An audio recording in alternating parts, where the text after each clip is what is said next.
Hello, bonjour, and welcome wherever you are in the world to stage 4 of the virtual Tour de France being held here on Zwift. And today is a tough rolling stage through the lovely lanes and vineyards of France with a little bit of a sting in the tail. It is the Casse-Pattes route, essentially, literally translated means leg breaker. It's going to be an interesting course today. A little bit similar to yesterday, but with a variation towards the finale. But let's have a look at the standings in relation to the general classification. It is Canyon SRAM who lead in relation to the green jersey classification after that wonderful win from Tanja Erath yesterday. But the team that lead at the general classification is Team Tibco, so they will be wearing the maillot jaune, the yellow jersey, and that is what this is all about. That is the polka dot jersey, the Queen of the Mountains. That's been led by Drops Cycling, and that will be worn by Josh Loudon of Great Britain today. A very, very close-fought competition. 2 climbs each lap today. 2 laps of this circuit totaling around 46 kilometres. And this is the Maillot Blanc, the best young rider, and that is being led by a Canyon SRAM with 26 points, 2 points clear of Team 2020. And as you can see on the screen, joining me along for the ride today, I'd rather we've both done in the virtual world, is Hannah Walker. Welcome, Hannah. Some great stages so far, but different today. This is going to be a little bit tougher, I think. Hey Matt, yeah, we've had some fantastic racing here for the virtual Tour de France. A little bit different, although some of the riders, if they saw yesterday's stage, they will recognise a few points. However, there really is that leg-breaking climb, isn't there? The Petit KOM, and although the gradient isn't, the average gradient isn't too steep, it really is a leg sapper. It certainly is. When you compare it to other climbs out there on Zwift, it's actually not too bad at all. But I think in the context of today's race, it's going to be very, very difficult. 2.7 Ks, and there's the polka dot jersey. It is a category 3 climb, so 3 points on offer. We get to the big climbs next week. 1 or 2 next week awaits these riders. But today it is 2 laps of this particular circuit. And if you're joining us for the very, very first time, this virtual Tour de France, we are essentially making history. This is the first time the Tour de France has ever happened in a virtual world. It is here on Zwift, and the classification is based on points, not on time. So the team with the most accumulated points at the end of each stage in all of the different classifications are the team that leads. So in relation to the maillot jaune, the yellow jersey, there's 50 points on the line for the winning rider to cross the line. And the team that can get there, well, most riders as possible in the top 25 riders will maximise their chances of being up in the general classification. And the same can be said for all the other classifications as well. The points and the Queen of the Mountains. We have the women up first today. Here's a little bit of a... We'll talk about the power-ups in a little bit more detail. They are absolutely intrinsic to racing in the virtual world on Zwift, and they can really affect the overall result, as we've seen. These are the teams that are going to be racing today. 16 teams, 63 riders. Most teams have 4. We have 1 team today with 3 riders. Multiple world champions. This field is absolutely stacked. Chloe Dygert is there. She was up there, yes, in second place. Megan Jastrab from Team Rally, junior world road race champion. Let's look at this. Lizzie Deignan as well for Trek Segafredo. And some more world champions. Lisa Brennauer, former world champion in the time trial as well. Marta Bastianelli for Ali Cipollini. 2 former world road champions on that squad. And this is the course that the riders will be facing today in both the men's and women's races. And as you can see, 2 third category climbs and 1 hotspot sprint. The hotspot sprint will count towards the Maillot Vert, the points classification, and the points on offer for the Queen of the Mountains, of course, will determine who wears the polka dot jersey at the end of the day, and that is on the shoulders of the Drops team as we speak. Now, this is it, live racing. They've already got quite a few kilometres under their wheels, well, 13 Ks, so they've just gone through the first hotspot sprint of the day. We'll update you with that information so far, and unsurprisingly, Hannah, it's a very fast pace. We're actually going to move to Radio Tour. Seb Piquet is going to just give us a little rundown of what's in store for the riders. Pour la 4e étape du Tour de France virtuel femmes, la course est lancée sur le territoire français, un parcours Casse-Pattes, 2 tours de circuit à effectuer pour une distance totale de 45,8 km, 16 équipes représentées. Hello and welcome to stage 4 of the ladies' virtual Tour de France. The race is currently underway on the French territory, a hilly course today. 2 laps to be covered for a total distance of 45.8 kilometers, 16 teams represented. Well, there, the dulcet tones of Mr. Seb Piquet, and they're already on the first climb of the day. This is the Aqueduct, Queen of the Mountains. So they're absolutely whizzing around this circuit. This first part of the course is what we saw yesterday, but let's have a look who's up there. It's Joss Loudon and April Tacey. Romy Kasper is also there. So Loudon and Tacey, both for drop cycling, looking very, very good at the moment. They're going to take maximum points. 3-2. Kasper is in third position. So great riding early on here, Hannah, for drops. They are really on their game, aren't they, to defend that Queen of the Mountains jersey. Yeah, they've come into this stage 4 with a 4-point lead over Sarah Tizet WNT Pro Cycling, and they've taken as many points as they possibly can there with Joss Loudon and April Tacey. They've come in with a game plan and they want to try and keep that polka dot jersey on the shoulders of Drop Cycling. And just after that effort, it's split the peloton up. They've got a slight lead over the other riders, but great tactic and great game plan there from Drop Cycling. It certainly is. Well, that's two. Well, the sprint has been done. As we look at Joss Loudon there's her stats just dropping down, still hovering around 300 watts as the road descends ever so slightly. But Joss Loudon has really adapted well to racing on Zwift, and Drops have had an absolutely superb virtual Tour de France so far. Won the opening stage, courtesy of April Tacey, who helped mop up the points. And just a reminder in relation to the points classification, any rider can score from one particular team, so it's the amount of points scored accumulated per rider as well. So Joss Loudon has scored a couple of points there, as well as April Tacey, so both of their points combined go towards the team classification. And for example, on the following stage, if it's a different set of riders, the team will designate a rider to wear that particular jersey. And that happened today in terms of the yellow jersey. The maillot jaune is on the shoulders of Leah Dixon. She didn't ride yesterday, but her team, Tibco Silicon Valley, have got the most accumulated points, and they've designated her to wear the coveted maillot jaune, which, Hannah, is a real honour, isn't it? It's, again, as we look at the field here, splitting slightly, but coming back together again. But imagine what it's like to ride in the virtual world in that maillot jaune. It must be very, very special. Yeah, I just think, being in such a prestigious race like the Tour de France, you've got the yellow jersey on your shoulders. It also gives you so much confidence, and seeing how well your team have been doing over the previous 3 stages. Of course, Leah Dixon has been riding last weekend when we were in Watopia, but seeing how well they've been doing and working well together as a team, and taking the yellow jersey and having that on your shoulders, it is a real honour. And Leah Dixon and Team Tibco, they're doing it justice. They certainly are. They've ridden absolutely superbly. Now, interesting news coming through in relation to the way the field is at the moment. We already saw a very, very fast pace from the off through that first intermediate sprint. About 10 riders were dropped after 5K, but we're hearing that one of the pre-race favourites, Ashley Moolman-Pasio from South Africa, riding for CCC Live, she's raced superbly so far on Zwift this year. She's actually been dropped. That's the information we're getting through, which, if true, Hannah, we'll get confirmation in a moment, is, well, that's a big, big surprise, because normally she's adapted so well to racing on this platform. Yeah, that's a huge surprise. She spent, more or less the whole of her lockdown. She was in Spain riding and racing on Zwift. And she's really adapted well to this platform and this type of racing virtually. And that's a huge shame and a huge loss for the CCC Live team. They came into this, they had a great stage yesterday with Rianne Marcus and Marta Lack, and that's a big blow for the team. They would have hoped that Ashley Moolman-Pasio, potentially would have been up there on the stage, if not vying for the win. Indeed, that is a big, big surprise, but it just shows how unpredictable sometimes this racing can be. All it needs is a difficult start. As we look at the figure of Jess Pratt there, Canyon SRAM, so happy and buoyed by the success of Tanya Erath. And here is another former Zwift Academy winner, Jess Pratt. She'll be in New Zealand. I would imagine Jess Pratt is riding in the middle of the night, unless she's somewhere else. We'll get confirmation of that. I'm sure the team will get in touch. But Jess Pratt, a very, very classy rider indeed, and has really hit the ground running this year for Canyon SRAM. And there are still 3 former Zwift Academy riders on the roster of Canyon SRAM. Just shows how successful the Canyon SRAM project has been. Sorry, the Zwift Academy project has been over the last few years. It really has been a talent identifier, like no other, really, Hannah.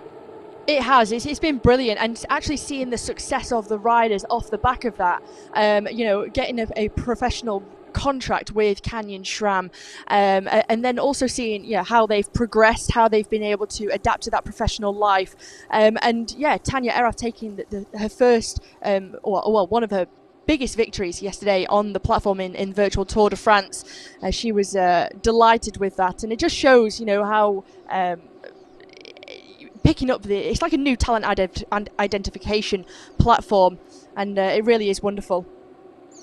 Well, thank you very much. There's an interesting little infographic there on the success across all the different disciplines within road cycling of Canyon SRAM and virtual cycling, of course.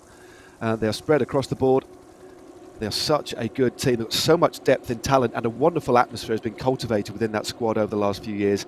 And when you've got a good atmosphere, an atmosphere that's conducive to riders feeling good about themselves, and a nurturing environment, well, it only breeds success. But they're not in the Maillot Jaune, but they are leading the points classification, as we mentioned, and they've got their Christa Riffel in the best young riders jersey. And there she just lost the wheel there. And Hannah, explain to us how difficult it is for a rider who just loses the wheel. I mean, look at that cap. In road cycling, out on the road, you'd probably be able to make an effort, unless it was a crosswind, to get back in contact. But it's going to be hard for her to get back in contact now, isn't it?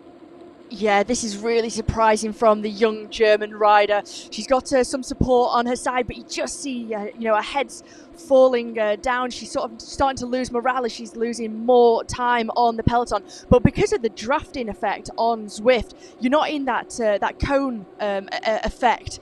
She's not using any of the benefits of the draft, and you know, the further out of the bunch in the peloton you are, the more you lose it, and it's going to be very, very difficult for Christa Riffel to get back on now, especially as the gradient starts to kick up.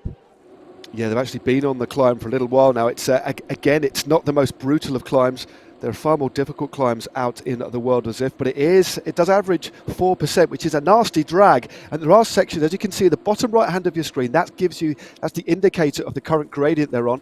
And they're currently climbing at 6%. And Riffel, just looking at her stats, she's currently in 38th position, but she's losing time drastically. 17 seconds now she's behind that lead group. But it looks like several riders now, that front group, Hannah, as you can see, look at that wonderful aerial shot we've got of the group. Sarah Gigante, Lauren Stevens, two of the best climbers. Leah Dixon also in the mix too. Josh Loudon, all of the names that you'd expect to perform very well at the moment are at or near the head of affairs. Chloe Dygert, the world time trial champion, there as well. And right on cue, there is a picture of the 10 times world champion. She is a virtuoso performer. She has an assassin-like attitude. It is win-win at all costs. But Chloe Dygert looking very, very good at the moment. Second yesterday, and she's clearly, again, in great form today, Hannah. Yeah, she is. She looks very confident, relaxed, but focused. Just trying to get out the saddle, just pushing down the power on those pedals. Sitting nice and comfortably in this group that's formed now, with a couple of teammates there for company. But this is turned into a very elite group. Leah Dixon up there, Josh Loudon, Romy Kasper. But the team I want to make, the team of 2020, they've really taken to e-racing. Their team manager, Nicola Kramer, you know, very, very positive and forward-thinking in this style of racing on Zwift. So, yeah, they're not new to the platform. They've been doing it a while. They certainly have. Well, Team 2020 is all about developing talent for various Olympic cycles. They were called Show Air 2016. Now it's Show Air 2020, all about the 2020 Olympics. Sadly, that isn't going to happen this year. They will be back next year, all being well. But as you quite rightly said, they've nurtured some talent, and they've been a big supporter of the Zwift platform for the last few years. Since the inception of e-racing, they've been there or thereabouts, and they do have 3 riders in this front group, which just shows how strong they are. As we look at the figure of Leah Dixon, putting out just under 400 watts. We're coming towards the top of the climb now. There's points on offer. Remember, they do a hard left just here. Myself and Hannah have both had the advantage of pre-riding this course. You can ride it as well in the virtual Le Tapta Tour. Just head to zwift.com/events and you can ride this, or use your companion app to enter and ride. We're just coming towards the top of the climb. It just kick up just a little bit, but nobody's launching yet. There's a bit of a van draft being used just in the centre, which gives you 50% more draft for 50 seconds, which if you're riding in a group is absolutely ideal. You see often riders use the van draft not so much to attack, but actually to conserve energy. As Josh Loudon goes for the points at the top of this climb, you can just see the accumulated virtual avatar jumping up and down. It's a hard left again. This road really does snake around, and no doubt about the winner there, Josh Loudon, dominating the Queen of the Mountains so far today. Superb riding by drops again, Hannah. Yeah, this is timing everything to perfection for these Queen of the Mountains picking up more points to that jersey that is on her shoulders. And it's another honour and also confidence to have such a jersey, an iconic jersey on your shoulders, and great for one of the smaller teams, with all due respect, in this race, and they're having a fantastic tour. They certainly are, and as we expected, this field has really split apart now. Just looking to see it, trying to ascertain how many riders are in that front group. I think it will coalesce over the top of this climb. But this is a very, very fast section of road. It's about just around 3 kilometres now till we hit the finish. And then, of course, we'll do this all again. But Joss Loudon, she's got into that aero super tuck. That's when you reach the speed of 57 kilometres an hour and the gradient is less than 5%. You can freewheel in-game and your avatar will tuck into a virtual super tuck, and that will give you the opportunity to just save a little bit of energy. But when the gradient isn't super steep, you've got to be super aware that you make sure you press on the pedals at the right time so the gap doesn't open up. But Joss Loudon using that super tuck to good effect, and that's going to be important because she's already made, Hannah, hasn't she, 2 really sharp efforts. So this little bit of recovery midway through the game, really, really crucial. Yeah, it's really beneficial to make sure that you take as much recovery as possible. I don't know about you, Matt, but when I was racing, I always thought about it as you had this sugar lump, and every time you make an effort, you're chipping away at that sugar lump or sugar cube. And by the end of the race, the more efforts you've made, the less sugar you're going to have at the end. So it's about being aware of the efforts you're making, being tactical and savvy. And Joss Loudon, one of the only riders in this group into the super tuck, everyone else pedaling away. But as you said before, it's important to make sure that you start pedaling at the right time. We've seen it before in racing that when you get into the super tuck, if a rider doesn't pedal at the right time, they end up getting dropped from the group. Because once the benefits of the gradient and the speed go, it does shoot you out fairly fast. It certainly does. Well, this is a great little group we've got forming here at the front of the race, and they're opening up a little bit of a gap. April Chase is there. Lisa Brennauer from WNT is in the mix as well. Anna Henderson, we haven't mentioned Anna Henderson, spending her first year with Team Sunweb. She was a bronze medalist in the mixed relay in Yorkshire last year. A very, very classy rider indeed. She's managed to infiltrate this group, and she's got a fast kick at the finish. 2 riders are there as well from Team TIBCO Silicon Valley. We're going to have a look at a little VT from Team Rally about how much they've invested in understanding the nuances of racing on Zwift.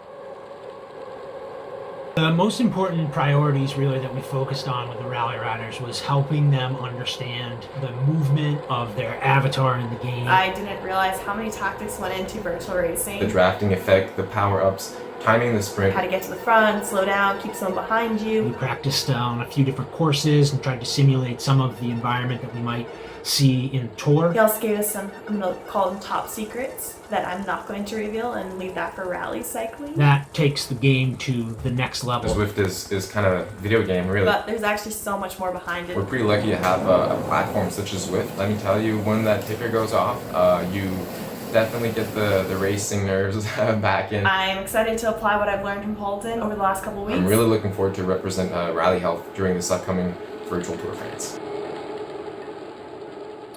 Well, very interesting, the amount of time and energy that the rally team have spent. They got the victory in the men's race yesterday, of course, with Matteo Delsin. And they've got the world champion there, who was just off the back of this group. In fact, she's just been distanced. And then we have 13 riders, so 11 riders, in this front group at the moment. And one rider somehow, Hannah, who managed to get dropped, is Chloe Dygart. She managed to, just lost the wheel or something happened there. But she's out of the back of this group, which is a big, big surprise. But 11 seconds is closable, but she's going to have to do it now or never, isn't she? Yeah, as you say, it's now or never. If she wants to try and get back on, she needs to, use all the energy, all the what she's got to try and get back. I am seeing one of her teammates is still in this group, so it could be that, with the communication methods between the riders and the sports directors, just tell her teammate Courtney Nelson, don't do any work, don't push on the pace at the front of this group. And Chloe is trying to get back in touch with this group. But she is closing the gap. It's now at 8 seconds, so it's looking promising for Chloe Dygart. Yeah, there's a couple of riders just with her as well. She's in the group, and that is important. And it does look as if the speed has dropped on the front. And here is young April Tacey. You could just see her easing off on the pedals there. 39 watts, just making sure she's sat in the draft. A mop of her brow, clears her nasal passages, and hands it back to her virtual soigneur. So April Tacey has really taken this to this platform like a duck to water. Took the opening stage, was third yesterday, so consistent, and knows how to sit in the wheel. But it looks as if, I think, a couple of riders might get back in the group there, because that was a definite easing of the pace, and it does look as if that happened. This group has now swelled to about 15 or 16 riders, Hannah. Yeah, and if you just look at the names within this group, Lucinda Brand is here, a very good rider, riding for Trek Segafredo. Lisa Brennauer as well, a 4 times world champion. If you just get the classement on the right-hand side of your screen of the polka dot jersey points, drops have increased their lead now by 12 points over Sarah Tizet WNT. So 2 more opportunities for the German-based team to score. But it is looking promising for drops as we get a look at Lisa Brennauer there. Looking very comfortable, I must say, keeping a nice cadence. She is looking good, isn't she? She is the current German road race champion. She's been a former road time trial champion of the world as well. And she has been with the WNT team for a little bit of time now, but she does look very comfortable indeed. But when you look at the roster of riders here, and you look at the kind of attributes that she has physiologically, and the kind of effort that it takes to race on Zwift, it is obviously there are spikes, there are little elements of rest, but essentially it's riding at or near threshold. And as one of the best time trialists in the world, this kind of effort will really suit her, won't it? Yeah, well, and combining, her physiological attributes, she's also very good on the track as well. She's a European individual pursuit champion. She along with the German national team, they got a bronze medal at the Track World Championships in Berlin back in February. So this, as you say, this type of racing really does suit her. She's got the power, she's also got the speed, and she has raced on Zwift before. She did very well in some of the Zwift Classics and the KISS Super League last year. So she's not completely new to it, but doing very well in this mix right now as the group has swelled. It certainly has swelled a little bit. It's eased off a little bit. Jess Pratt has moved into that front group as well. She's got a teammate for company, Hannah Ludwig, the young German rider. Very talented German rider indeed. She's managed to get back in the group, and we do have, let's just have a look at that. We have 18 riders in that front group, and the next group on the road, Hannah, at 41 seconds, being led by CCC Liv. Chantal Black has not made it, the former world road champion, so we've got a real elite group now. Given the gap is around 40 seconds, I cannot see, without wanting to predict too much, anybody else getting back in the touch. Leanne Lippert is there, Anna Henderson, so 2 from Sunweb, 2 from Team Drops, 2 from Canyon SRAM, and incredibly, but unsurprisingly I guess, 3 from Team TIBCO Silicon Valley Bank. They are in pole position to score a lot more points toward the general classification here. Superb riding by them so far. Yeah, they had a little bit of an off day yesterday. I mean, Kristen Faulkner was still in the front group, and she scored well towards the yellow jersey. And they have maintained that the maillot jaune in the team. But I think, this is the time and the day and the stage that they need to try and pick up as many points to solidify that lead over Canyon SRAM. Canyon SRAM had a great race yesterday, and they did close the gap significantly. There is Lauren Stevens, very experienced rider. She's won on Zwift before, of course. She took the stage 2 of this race, and she won a stage a few weeks ago of another race on Zwift as well. So she looks very easy, but again, looking at the power they're putting out at the moment, this is definitely a bit of an entente cordiale. They're definitely thinking about what's ahead, because all of them will be acutely aware of what it takes to stay in contact on that final climb of the day. I think that the next climb that's coming up, the Aqueduct, isn't too bad. It's a shorter effort, only take about 40-50 seconds, but that next climb just completely blew the field apart. So there's no point, they've made this front group now, there's no real point in pressing on until we get to the key part of this race. Yeah, and I think, if they're in communication with their sports director, they'll see that, the next group along, as you mentioned, they're at 45 seconds. So there's no worry of those riders getting back on unless something drastic happens. So they can, just ease up a little bit, relax, recover, and also just suss out, the riders that are in the group, what their tactics are going to be for the team, and thinking about what do they want to go for, because it's obvious that Drops want to go for the Queen of the Mountains. We've got Canyon SRAM wanting to take as many points as possible in the Maillot Vert, the green jersey. And some of these riders actually might just be thinking, we're not bothered about the classifications between now and the sprint to the Queen of the Mountains, but it's the finish and the stage win that these riders want. Yep, I think as we talked about this yesterday, didn't we? I think the deeper we get into this race, there'll be more distinct tactics and more distinct plans in relation to the way the teams apply themselves, the way they commit their resources to the different classifications, the yellow, of course, and the iconic Maillot Jaune, the Maillot Vert, the green jersey, for the team that has accumulated the most points on the finish line. So the first 10 riders across the line get points toward that classification, as well as out on the road in the intermediate sprints. And then, of course, that rather wonderful polka dot jersey, the Maillot Poix, the Queen of the Mountains. Again, another iconic jersey, which is just great. To see the jerseys rendered here is absolutely fantastic. As we look at the rider workload so far, we get some great little infographics here to look at. They got Moolman Pasio, 4.9 watts kilo. Nelson there is looking very, very good. She's actually in this front group as well. And then Romy Kasper, again, a rider in this front group. Average workload since the start, just under 5 watts a kilo.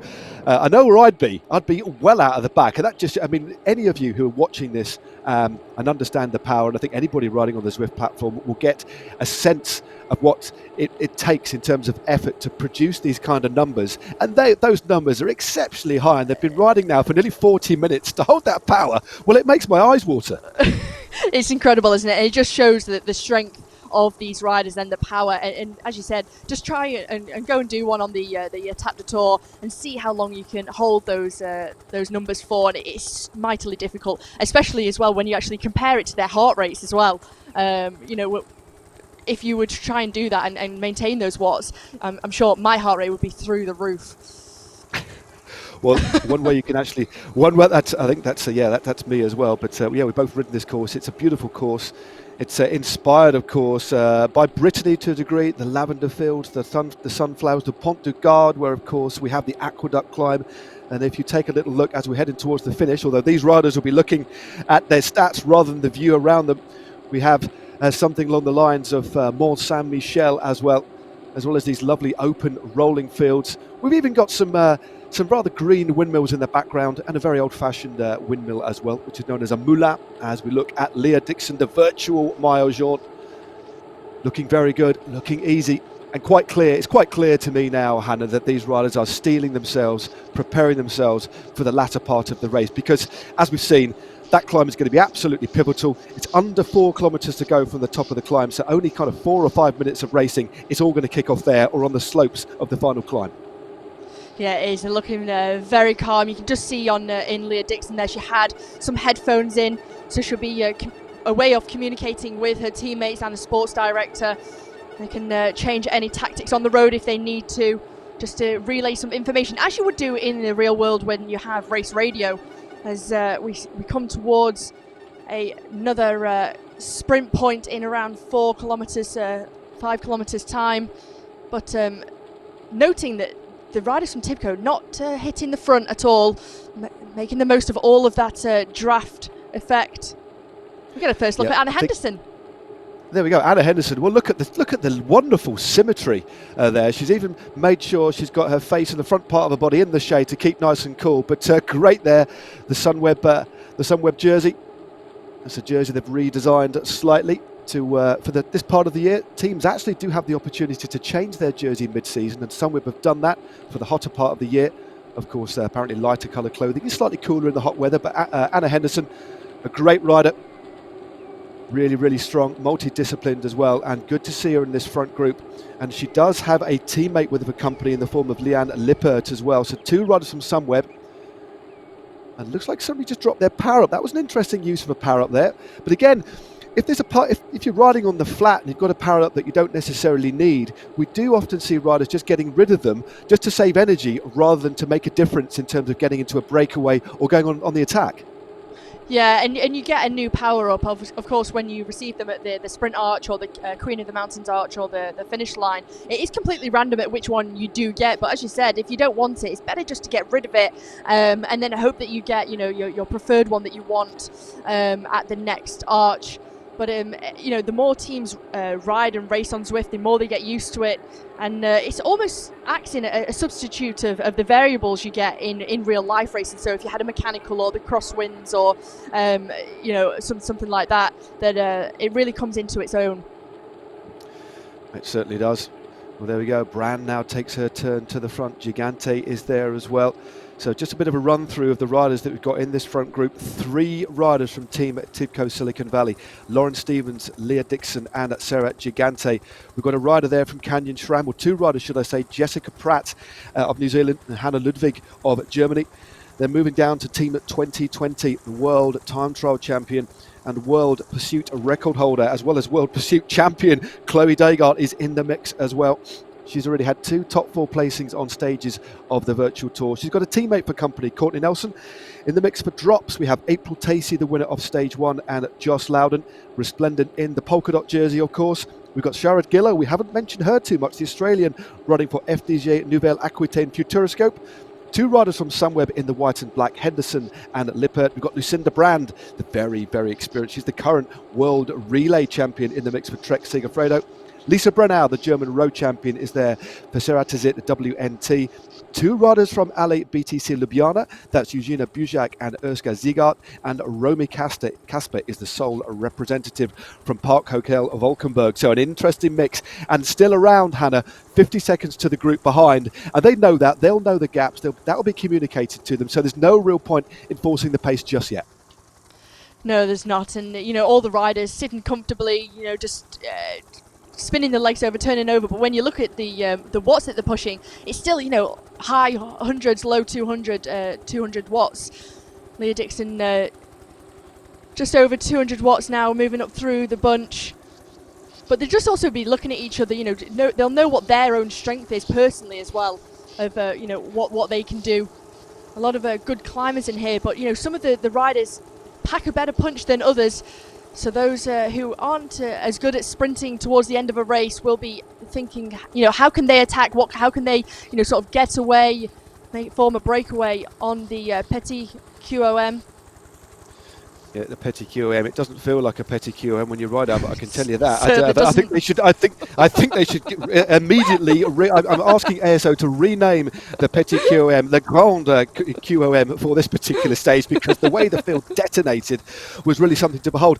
Now, we've been talking about stats. Now, of course, you can actually get the kind of stats that we're looking at. I have this page open. It's Zwift.com/raceview. So head over there on your laptop or your mobile device, and you can drill down, see whereabouts the various groups are on the course today. You can have an overview of the map, the elapsed time, and also you can focus in on the teams and the individual riders, look at the composition of the group as well. So head over to Zwift.com/raceview for like an added layer of information, which hopefully will augment and help you enjoy what is a wonderful spectacle. We're halfway now, and there is, well, all of our picture in pictures. There's all of the riders. Every single rider in the field has got a camera in their own home, and I think the more you kind of think about the logistical aspects of pulling together a virtual Tour de France, it does blow my mind. I mean, I struggle sometimes just plugging my laptop in and getting a Wi-Fi signal, Hannah. Yeah, it's fantastic, and I think having this new aspect where we can see all riders in racing in real life as well as seeing their avatars. So, and it also just shows when you see their pain faces and where they're racing from. Some of the teams are on a training camp. Other riders are doing it from the comfort of their own home. I think it's brilliant to be able to see them in real life as well, and just see the effort that it takes to race in this virtual Tour de France. But I think, as you said, logistically, very, very hard. But the way that ASO and Zwift have done this, it's brilliant. It certainly is. It's just definitely filling that hole. Well, it's doing more than filling the hole. Of course, we're normally used to seeing the Tour de France right now. They'd be midway through the race, well, maybe just over half distance. 2 weeks in, I think, is we'd be right now. We've got the virtual Tour de France instead. and it really is a wonderful showcase, a chance for the teams to engage with the fans, a chance for the riders to get a little bit more focus as well, because of course they've been absent from competition since the back end of March. Some of these riders haven't even raced on the open road this year, so important psychologically and commercially as well for these teams to get out and ride. And we look at Marta Bastianelli. I can confirm Marta Bastianelli is not in the front group. She's on social media right now, so it's just quite interesting to see the former world road race champion. And here we are, we're at the first sprint again, well, the second sprint of the day, and this is the Pavé sprint. And I'd imagine that we'd see the teams from Canyon SRAM. They are leading the green jersey competition. They're just coming around the corner here. Riders leaving it just a little bit late to go for the sprint. Are we going to see Jess Pratt and Hannah Ludwig go for that? Yes, well, it's Romy Kasper. Lauren Stevens now moving to the front here, putting out 5.8 watts a kilo. Kasper, Dixon, Ludwig now trying to move up. Remember, the first 10 across the line get points. So there was, I think the best rider from Canyon SRAM, should I say, was Hannah Ludwig. We get confirmation of that in a minute. But I tell you what, that was quite interesting, Hannah. I think the riders, rather than really make an explosive effort there, just increase the pace a little bit, and rather than kind of using valuable energy because they know what's to come. That was quite interesting. That was one of the most muted sprints I've seen, but it just gives us, should I say, an insight into how they're feeling, and the focus is now really on the back end of this race. Yeah, and it was, Hannah Ludwig was up there for Canyon SRAM. They've got a solid lead actually in the green points jersey, but it's interesting, still picking up points in that, maintaining the jersey, but without expanding too much energy. It's not long until we get to the next Queen of the Mountains, but yeah, it was very neutral, the sprint. A lot of riders thinking about the back end of the race.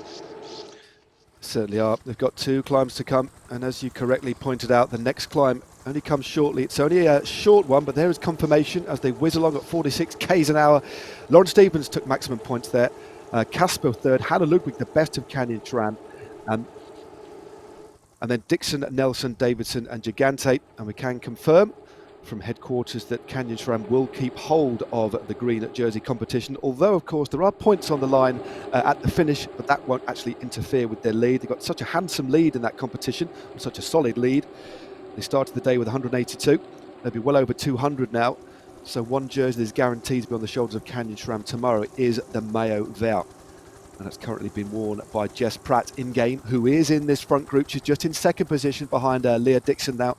And just a reminder of the teams represented in front, we have 3 riders from Team Tibco, 2 from Canyon SRAM, 2 from Team 2020 in the green and blue, 2 from Drops in that rather fetching kind of faded blue and purple and red kit, 1 from Futuroscope, FDJ Futuroscope in the white, that is Shara Gillo, 2 from Sunweb in the black and white, and 1 from Trek Segafredo, 2 from Ale Ljubljana, and 1 from Ceratizit WNT.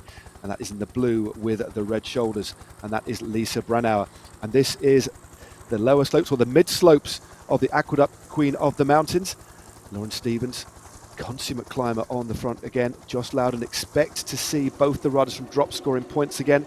It is only a 3rd category affair, but Romy Kasper, we're looking at the stats of it. Josh Loudon is going to take maximum points again. Good riding by Josh Loudon. Maximum points for Drops. So it looks as if they are going to be okay in the lead in that classification, although it is very tight at the top. So again, perfect riding so far by Drops there, Hannah. Yeah, just the bunch, the small group, allowing Josh Loudon to go away. Josh putting down the power, but they will take that jersey, I think, into next week's stage on Von 2. So Ceratizit WNT not scoring again in that Queen of the Mountain. Loudon taking 3 points, but it's clear to see they've come in with this game plan, they're sticking to it, and it's paying off for them. Tacey not making any effort in that one though, as she did in the previous Queen of the Mountain earlier. So shows to me that potentially Loudon going for the Queen of the Mountains. Is Tacey going to save it for the finish? I think given the amount of points so far, only 3, 2, 1, is it really worth putting too much effort in when you're looking at a possible stage win number 2? Remember, April Tacey took out stage 1, which was a big surprise. She's such a good rider, such a solid rider. She was 3rd yesterday, so has shown real consistency. Josh Loudon was 2nd on stage 2. So Drops as a team have been so consistent. And they're heading into today's stage in the general classification. Drops were third with 150 points. Tibco were first with 197. Canyon SRAM second with 174. But with 50 points on offer, all the way down to 1 point for 25th place. It's still very, very tight at the top, isn't it, Hannah? A lot can change. You can see these riders now thinking not so much about the intermediate classification today, but about the honour, about how iconic and about how important it is to try and get in yellow. Yeah, it's so iconic, and it is a real honour. And for these teams, you know, we've not had any racing for such a long time for their sponsors, for their teams, also for them, giving them a confidence boost to these riders. It's so important to try and, you know, maintain the yellow jersey, or to try and get a stage win under your belt, or you know, to pick up points along the route towards the Maillot Vert, or even take the young riders jersey. It's interesting to see as well, despite us having a few climbers in this group, we've got some very, very strong sprinters. Eugenia Bujak, the Slovenian rider from Ali BTC Ljubljana, just sitting nice and quietly in this group with her teammate Urska Zigart. Yeah, Lisa Brenner, another strong sprinter. Indeed, she is exceptionally quick. And this is Corin Rivera, the former US road champion, former winner of the Tour of Flanders as well, but she's in a group behind. She's sitting just over a minute behind in a group of very, very classy riders indeed. But Corin Rivera hasn't raced on Zwift that much, so I would imagine that she's still getting used to the platform, but still putting in a good effort. And only a minute behind means they are still having to press on in this little group. But remember, all importantly, in terms of the team classification, although we have a group of, just confirm the amount of riders out in front, we have 18 riders in this front group. There are points all the way down to 25th place. So if you've got a rider in the next group, you need to keep pressing on, because when you look at after 6 stages, if it comes down to just 2 or 3 points at the end, it could be the riders lower down the field that make the big difference, so they have to keep riding. Yeah, it's just like, you know, we see other team events, especially the likes of a few in the UK, where team classification is vital, and it's on count back. It's kind of like you can't sit up as you would in a normal race, and because it's you know, the jersey doesn't stay with the rider. So for instance, as we look at the Maillot Jaune with Leah Dixon, you know, she wasn't racing yesterday, but you know, they changed the yellow jersey to a different rider in the team. So it's all important, and especially, you know, as we've seen in previous races in real life as well, things come down to the wire. You try and pick up as many points as possible. That's it, and there'll be the team managers will be fully cognizant, fully aware of the detail. They'll have all the stats in front of them, know where their riders are in the field. They'll know how that will potentially affect their team standing, especially teams a little bit higher up the rankings. Some teams that have dropped away, maybe just focusing, trying to regather themselves and focus on stage wins. But the teams in the top 5 or 6, top 10 overall could make a big, big difference. As we look at Anna Henderson just at the back of that group, Anna Henderson clearly knows how to ride on Zwift, because the position that she's riding in is actually one of the most beneficial positions in relation to getting the most draft. And that little line they just crossed there, that indicates that we are at the foot of the final climb of the day. It is called the Petit QOM. It's 2.7 kilometers long, 4% gradient, but do not expect the pain to be petit. I expect there to be some grand mal dans les jambes of these coureurs heading towards the back end of this race. Chloe Dygert just sat in her pain cave there, looking very, very comfortable at the moment. She's already had a 2nd place and a 4th place on stages, and I know that she would desperately love to win. And she's very, very hungry for success. And arguably amongst this group, when you look at the way she's been riding over the last couple of years, arguably has the biggest engine. Yeah, definitely. I mean, if you look at the way she raced at the individual time trial worlds last year in Yorkshire, and you know, the time margin that she won by, yeah, definitely one of the most powerful in this group. But does that, you know, translate in Zwift racing? She did lose contact at the top of this climb on the first ascent up it. Will she have learnt from that though, and you know, try and keep more, you know, into the centre of the bunch? Try and make the most of the draft effect. She has got 2 other teammates in the group as well, with Nelson and Davidson. Leah Davidson there. It's good to have. I thought there was only 2 riders in there, but yep, 3 riders there. Dygert, Davidson and Nelson. So 2020, even if they just stay in these positions, they're going to score a nice hatful of points towards the general classification. We're still on the lower slopes of this climb, remember. It is 2.7 kilometers long. It pitches, it ebbs and flows. We're on a slightly steeper section here, 6% as you can see. Just focusing on the figure of Josh Loudon from Great Britain. Riding at home, inside the shade. Just pedaling a nice cadence there, 100 RPM, that's revolutions a minute, 258 watts, so something that she could cope with pretty well, Joss Loudon. She scored maximum points so far today in the Queen of the Mountains classification. So all being well, she finishes safely. She doesn't fall off a turbo trainer, basically. The team will be in that jersey tomorrow. So a distinct lack of accidents here, but one rider's just started to go clear. Sarah Gigante has just moved off the front for Team TIBCO Silicon Valley. And for the first time, Hannah, here we're seeing the shape of this peloton start to change. A teardrop, they're starting to string out under the impetus being applied at the front. Yeah, Gigante, a former Australian road race champion. She's the current individual time trial champion as well. So very much suited to the any gradient that goes upwards. But it's interesting to see that Lauren Stevens, her teammate, is kind of sitting on her wheel. If I, maybe would be better to let Gigante get a little gap and force another rider from a different team to close that gap. Just see Gigante there in her pain cave. She's got an interesting thing attached to her head there. I'm not too sure what that is, some sort of strange antenna. I'm not too sure, but she's clearly wired up and she's putting a lot of power through the pedals here. And I think she is actually riding in Australia at the moment, so it's going to be the middle of the night in Australia, so fair play. We're talking about cutting across all different time zones. Many teams are riding at altitude as well. But look at this group is now starting to split. Lauren Stevens and Lisa Brennauer now on the front. And for the first time, we're seeing Leah Dixon heading to the front of this group as well, really applying some pressure, and the group thinning out as a result. Yeah, well, look at this effort from Liane Lippert, a former German road race champion from Team Sunweb. Just wants to stretch the legs a little bit, opens up a gap. She's reeled back by the peloton. But this climate, it's a real awkward change in gradient because it's neither, really steep or really flat. It kind of ebbs and flows and changes, and it really disrupts your rhythm. It's a really hard one to get on top of. As you see, the Prix de la Combatif is Lisa Brennauer of Sarah Tizit WNT for today. So great news for the German road race champion. As we've seen another chip off the front here from Sarah Gigante.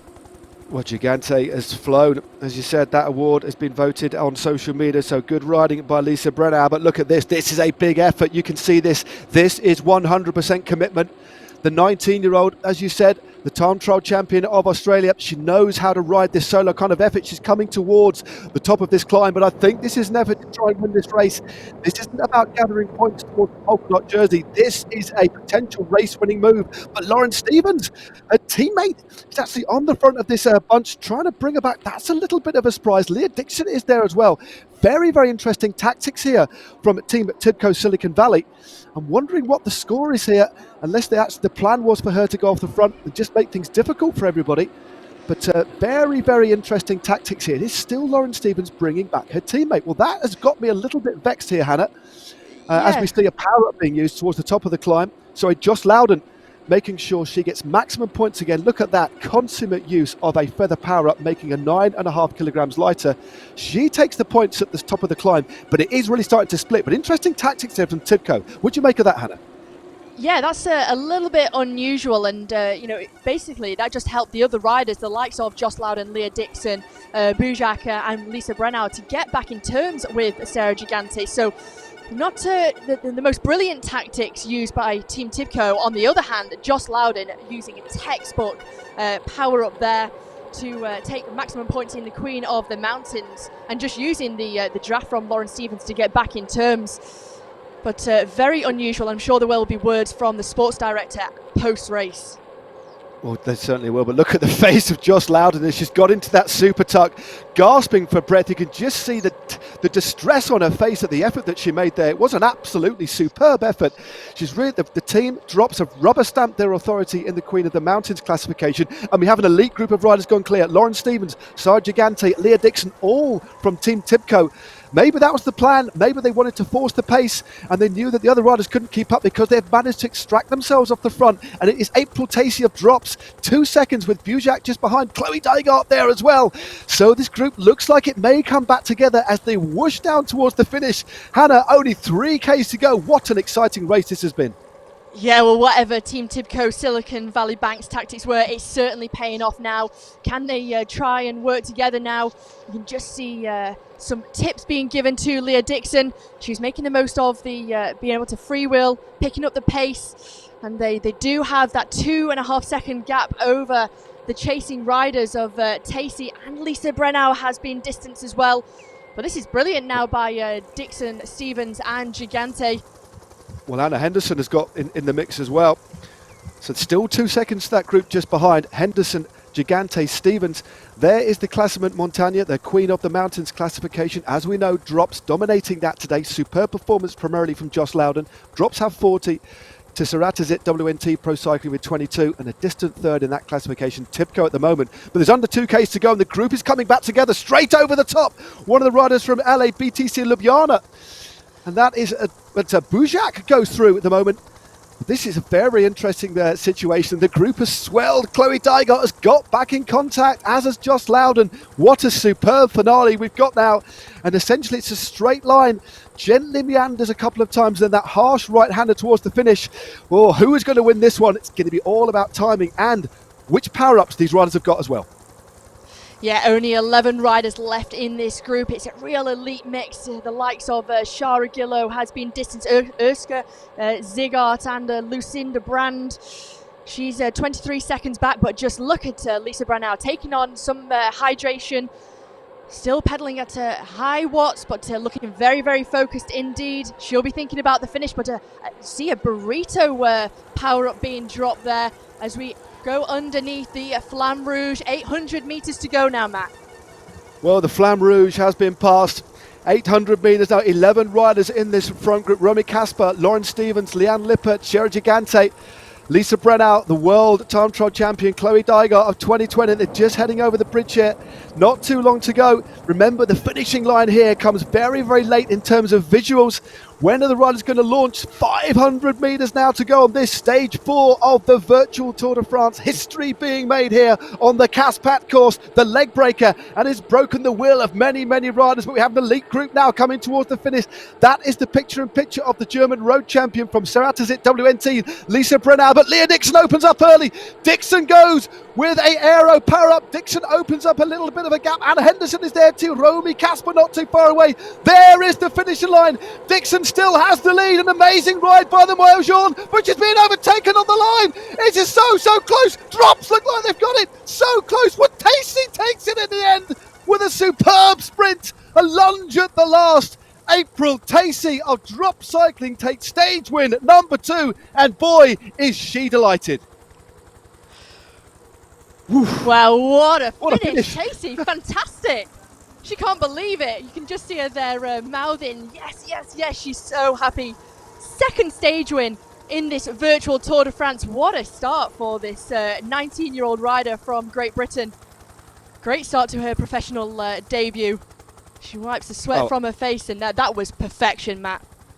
It was absolutely superb. Leah Dixon opened it up and it looked as if she'd stolen a bit of a march. Here we are coming into the last sort of kilometre or so. Well, sorry, last few hundred metres. Sorry, this isn't a slow motion. This is the Poursuivant, the chasing group behind with Corinne Rivera.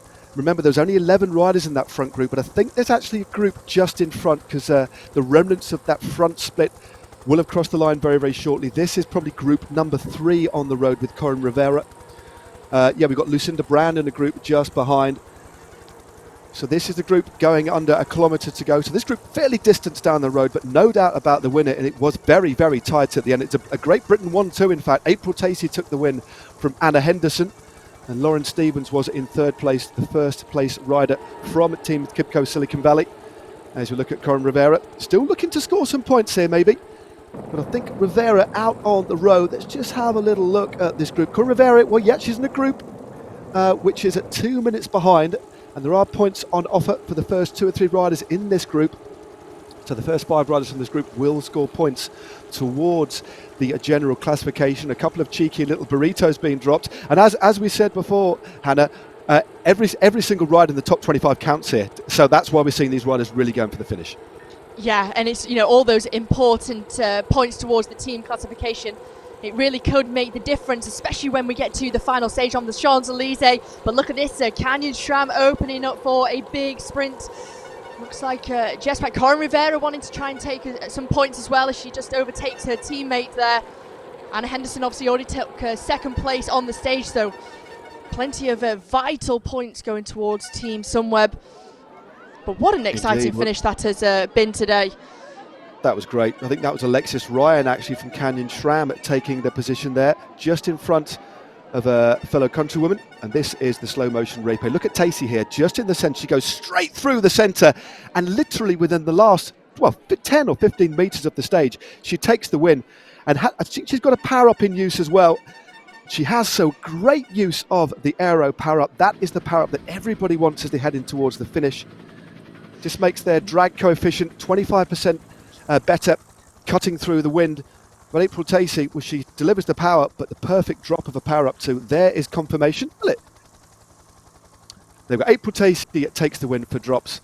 Anna Henderson of Sunweb, the best performance by that team in second place. Lauren Stevens in third. Leah Dixon fourth. Chloe Dygert, another solid performance by the world champion in fifth for Team 2020. Romy Kasper, Lisa Brennauer, aggressive today, awarded the Prix Combatif. Lippert, Loudon and Lena Bujak rounding out the top 10. That was the elite group of riders that headed towards the finish. But no doubt about the win today. Another superb performance by, well, obviously the standout rider so far in this race, in this virtual Tour de France, in the women's April Tacey. Yeah, it was... I'm exhausted, Hannah. I know. So much excitement. I think we need to wear heart rate monitors ourselves and see what our heart rate gets up to in such excitement of racing. But it was apparent to me that you saw that Dixon had a aero power-up going into the finish there. She actually pressed it a lot earlier than what Tacey did, and Tacey still had it going across the finish line. So it was just that, it was almost like, a virtual lunge that really helped Tacey manage to take her second stage victory in the virtual Tour de France there. Stevens as well able to just overhaul ahead of Dixon as well. But despite not having a power-up, Anna Henderson from Team Sunweb, having a great finish there. Well, she is an exceptionally good sprinter, very, very powerful rider, clearly adapted to racing on Zwift, very, very fast, got herself in that front group and positioned herself well. But I just can't believe how well April Tacey has adapted it. Again, she used it to perfection. I did think that that early little power-up by Leah Dixon would have actually, it was Leah Dixon, of course, opened it up early on. Was quite an interesting one because she opened up several lengths, but right at the last, that later use of the power-up seemed to play into the hands of the winner. Here she is again, 19 years of age from Team Drops, your stage winner today on stage April 4. Tacey, well, 1 week ago, the world didn't really know who you are. Now they definitely know who you are. You've won another stage of the virtual Tour de France. Give me your emotions on another stage victory. It feels amazing to win another stage. That race was really, really hard. Coming into that last hill, I was about nearly lost it. And then I made it up on the downhill. And I just can't quite believe I won the sprint. Well, you won the sprint very well. And you beat some of the top riders in the world to win that sprint. Tell me, during the winter, you broke your knee in December and you've had to nurse your way back. Was Zwift a platform that you used as a rehabilitation to try and get that knee strong? Yeah, Zwift was really helpful with my rehab. I was able to use Zwift and do some training and races on there. So over the last 2 weekends, you've got 2 stage victories and you've also had a third place. You've got one more race, I guess, next weekend. Are we going to see you on the Champs-Elysees? Yeah, definitely. You're going to see me there. It's going to be amazing to actually ride the Champs-Elysees. Actually, like even though it's virtual, it's amazing to get to ride it. Okay, well, many congratulations on winning stage 4 of the virtual Tour de France. Team Drops, April Tacey, thank you very much. Thank you so much. I think, Hannah, she is still perhaps in a state of a disbelief there. She really couldn't quite believe it. We've just got the men racing at the moment as well. Well, that was just a little bit of a picture-in-picture. The men have got a couple of kilometres under their wheels. But No, it will be great to see her on the Champs-Élysées. She's clearly going to have a little bit of a rest now, probably not racing tomorrow. Remember, in the women's field, riders can only race a maximum of 4 races, so probably a good idea to rest her. And she's young as well, only 19 years of age. Yeah, it's incredible. I mean, if you just heard in the interview there that she broke her kneecap, I think, from such a horrific injury and having to come back from that, something positive has come from it. It shows that the experience of Tacey and learning the game and how to race on here is really paying off. And terrific result for the young British rider. It certainly is. It drops up into second, but no doubt about the leading team. It is still Team TIBCO Silicon Valley Bank at the head of affairs, the American squad, with 277 points ahead of Drops, who have now moved up to be serious contenders here. They have so much strength in depth, but importantly, they know how to race on this platform. They know how to use power-ups. They know how to ride the draft better than anybody else at the moment. But Canyon SRAM still leading the green jersey classification, the Maillot Vert. They have got 203 points. Didn't have quite as many riders in that front group today, only a couple, but Team TIBCO Silicon Valley have closed the gap to 154. Drops in third with 121 there. So Canyon SRAM will again be wearing the green jersey heading into stage 5 next weekend. And I'm quite looking forward to that. I'm not so much looking forward to riding up Mont Ventoux in a virtual world. But anyway, let's move on to the Queen of the Mountains classification. As we know, Drops still will be in that jersey heading on to Mont Ventoux. And how cool is that, wearing a mountains jersey on that iconic climb in the virtual tour? They have 40 points ahead of Ceratizet WNT Pro Cycling.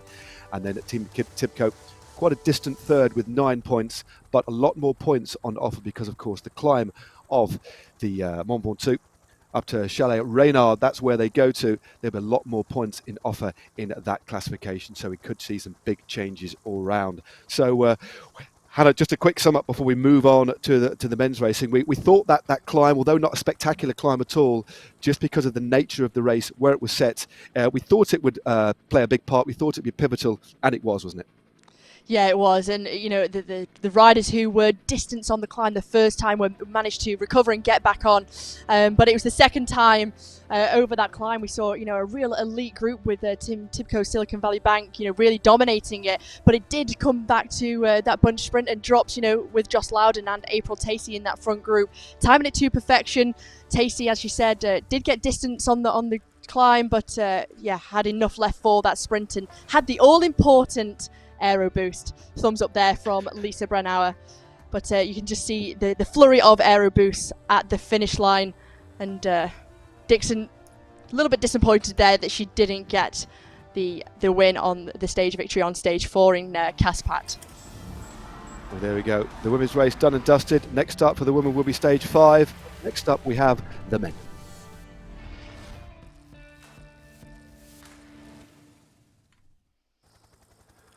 Welcome to stage 5 for the men of the first ever, stage 4 should I say. I'm jumping ahead of myself. Stage 4 of the virtual Tour de France here on the Zwift platform. We have an exciting course ahead. And this is the situation at the top of the classification so far. NTT are in the Maillot Jaune. They've had a very consistent race so far. They've 193 points. They're ahead of Rally Cycling with 156.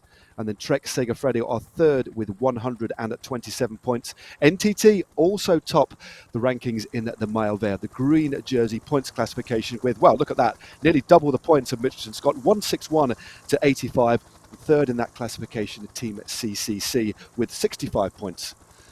Now, in the Maillot à Pois, the polka dot jersey, King of the Mountains, it is Israel Startup Nation with 17, but a narrow margin of 1 point to Alpecin Phoenix with 16, and EF Education First with 10 points. And the final classification will be the Maillot Jaune, the best young rider wearing the white jersey. And again, 3 jerseys here for NTT. They lead that classification by 3 points. The best under 25 rider, 24 points to the good.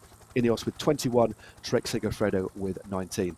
And as you can see, just below me, in the square below, although you might think we're in the same room given the wallpaper we've got, it is Hannah Walker along for the ride again today. We'll just run through the teams, Hannah, then we'll get to the racing. Great to have you alongside me again today. But there's the teams: EF Education First, Arkea, Matthias Frank, great climber for AG2R Le Mondial, he could go well today. Jack Haig, Nick Schultz, Freddie Ovett, watch out for him. Piccoli as well. He's won on Zwift before on the climbs. Look out for Nathan Haas. He quite likes a bit of Zwift racing, the Australian for Cofidis. Michael Shaw, the Swiss rider, good ruler for CCC. Gregor Boll for Bahrain Merida. Watch out for him. He has won on the Zwift platform before as well. So we have 22 teams and 88 riders. NTT will be leading, of course. Trek Sigafredi with Ryan Mullen. Brian Cockard, watch out for him for B&B Hotels at Vital Concept. Very, very fast finisher indeed. We've got a starter listed there, but unfortunately they will not be making the start lineup today. And there is the route that we have. It is 45.8 kilometers. It's called Kaspat, which basically means leg breaker. There are some other meanings which we'll go into. There's one sprint per lap en route towards the Maillot Vert, the green jersey competition, and 2 climbs, the Aqueduct and the Petit KOM. And we're already en route. We've got, 10 Ks already done. It's Radio Tour time. Where's Seb Piquet? La course est lancée, située sur le territoire français, un parcours vallonné. 2 tours de circuit à effectuer pour une distance totale de 45,8 km, 23 équipes représentées. Hello and welcome to stage 4 of the virtual Tour de France. The race is currently underway on the French territory, a hilly stage today. 2 laps to be covered for a total distance of 45.8 kilometers, 23 teams represented. Well, thank you very much, Seb Piquet. I'll reintroduce you again, Hannah. We had a spectacular women's race. That climb towards the back end has really determined what's happened in this race. It's a real pivotal point. But it's exactly the same course for the men. 2 laps of this circuit. And what are your thoughts on how this one will go based on what we saw in the women's race? Well, I've just been keeping a close eye on the start of this race, and the speed is absolutely astronomical. We're at 54 kilometres per hour, and it's not really dipped much under 50 kilometres per hour, so it's a real fast start. Riders and teams wanting to try and maybe shell a few riders before they get into the sprint and the first king of the mountains of the day. But if any of the men have seen how the women's race went on just a moment ago, they'll be able to have a little idea of what is in store for them. Obviously, riders will have been able to do a recon before today's stage as we go into the first sprint mat of the day on the Pavé. Yep, the first sprint. It looks as if it's Danny Van Poppel and Nathan Haas going for the sprint here. Very, very close indeed. It looks like it's going to be taken. Ooh, it looks like Haas was in second. Danny Van Poppel took the win there. Bit of a change. So Danny Van Poppel, a good ride by him. So that's towards the green jersey competition. And that sprint, given that you're discussing how difficult the race has been in terms of the pace, that has really split things up. Look at the gaps in the field here. But a good sprint by Nathan Haas there from Team Cofidis. A rider who was given they had that lockdown, of course, situation at the Saudi Tour earlier in the year. They were given the Zwift platform to train on within the hotels and has really taken to it. But Danny Van Poppel there, a good sprint by him from Circus 1-2 Group Goubert, and there he is right on cue. And unsurprisingly, on the patio, it's a warm day in Northern Europe today. Opted for no top there, Hannah. Yeah, you can just see how hot it can be. Racing virtually, riders will have fans to try and keep their core body temperature as cool as possible, so it doesn't affect their performance too much. It's never a nice feeling when your body starts to overheat, and it really does make differences to your performance. But I was just having a look through the peloton and the riders. Just a few seconds opening up in between the top riders, around 50 riders in very close proximity with only 1 or 2 seconds separating them. But it's just trying to get back on terms with this leading group led by Tuz of Cofidis. Indeed. Well, we'll just run through the classification. Well, we know who is leading the classification team-wise, but we're just moving on to the foot of the King of the Mountains, should I say. The big attack has gone already by Daniel Turek. So Turek goes off the front for Israel Startup Nation. They are the team that is leading the King of the Mountains competition. They clearly want to defend that. Freddie Ovett is the rider wearing the jersey. But Turek has gone well. Look at this. Valentin Madua from FDJ is trying to close the gap. These 2 runners have opened up a big gap here on the first of our climbs today. It is the Aqueduct KOM, the Pont du Gard. And Laurent Madua, so Valentin Madua, it's his birthday today, but Turek goes again, neck and neck. Great little close-up of the riders there. It looks like it was Turek that took the win there for maximum points. But Valentin Madouas, a very, very prodigiously talented young French rider, getting second, and a good way to celebrate your birthday. Well, I don't know if it's a good way to celebrate your birthday, but I guess he is riding the virtual Tour de France, and I guess there'll be a bit of a cake afterwards for him. Yeah, definitely, and obviously, taking confidence from that King of the Mountain there. Wants to try and vie for maybe a virtual Tour de France stage win. I mean, it's early doors yet, but the duo here do have a 4-second gap to the chasing peloton. But great little tussle there from Turek and Madouas, as we can just see Turek in his pain cave, looking very comfortable indeed, pushing a very high amount of watts there, just over 500 watts, as he opens up a gap to Madouas. Interesting there, he's just been swept up. It looks like Quinn Simmons riding now for Trek Segafredo. Didn't actually ride at the under 23 level. He's the current junior world road race champion. As we see Cameron Worth move to the front. There's the confirmation of the first climb, the Aqueduct climb. Third category affair, Daniel Turek of Israel Startup Nation in first, and then Valentin Madouas in second from Groupama FDJ, and then Krieger in third position, and one solitary point for him. But this group really has thinned out with a successive sprint, the successive climb, and also the combination of the very, very high pace that you described earlier on. It really is ferocious out there today as the crowd go wild at the top. A little yellow jersey.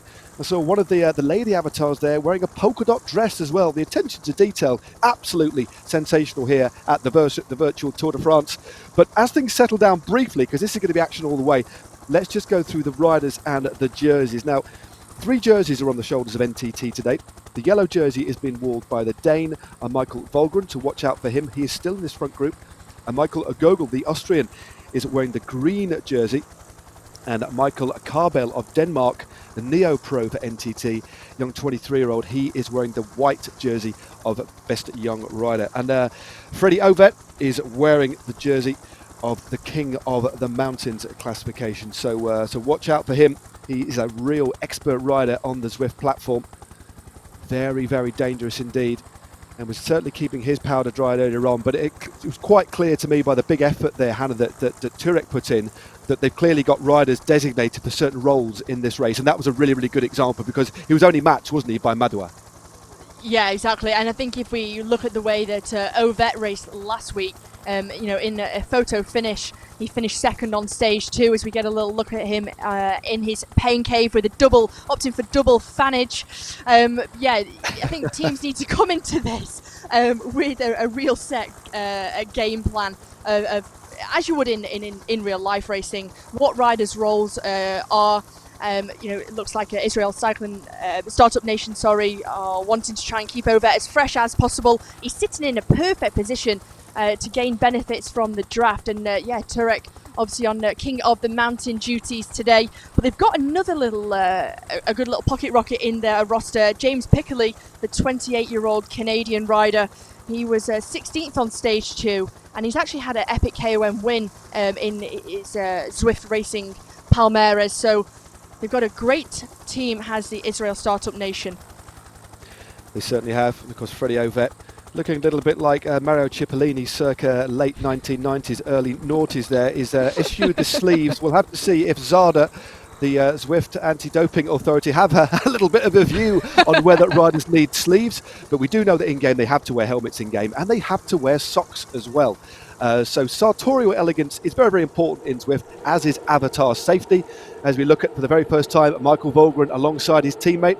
So with the headband on, that is Michael Volgren, that lovely shock of blonde hair for the Dane, and alongside him is Michael Karbel, just on the right-hand side. Sorry, that's Michael Gogol, actually, the Austrian, who again has won on Zwift as well. So both of these riders know Zwift very, very well indeed.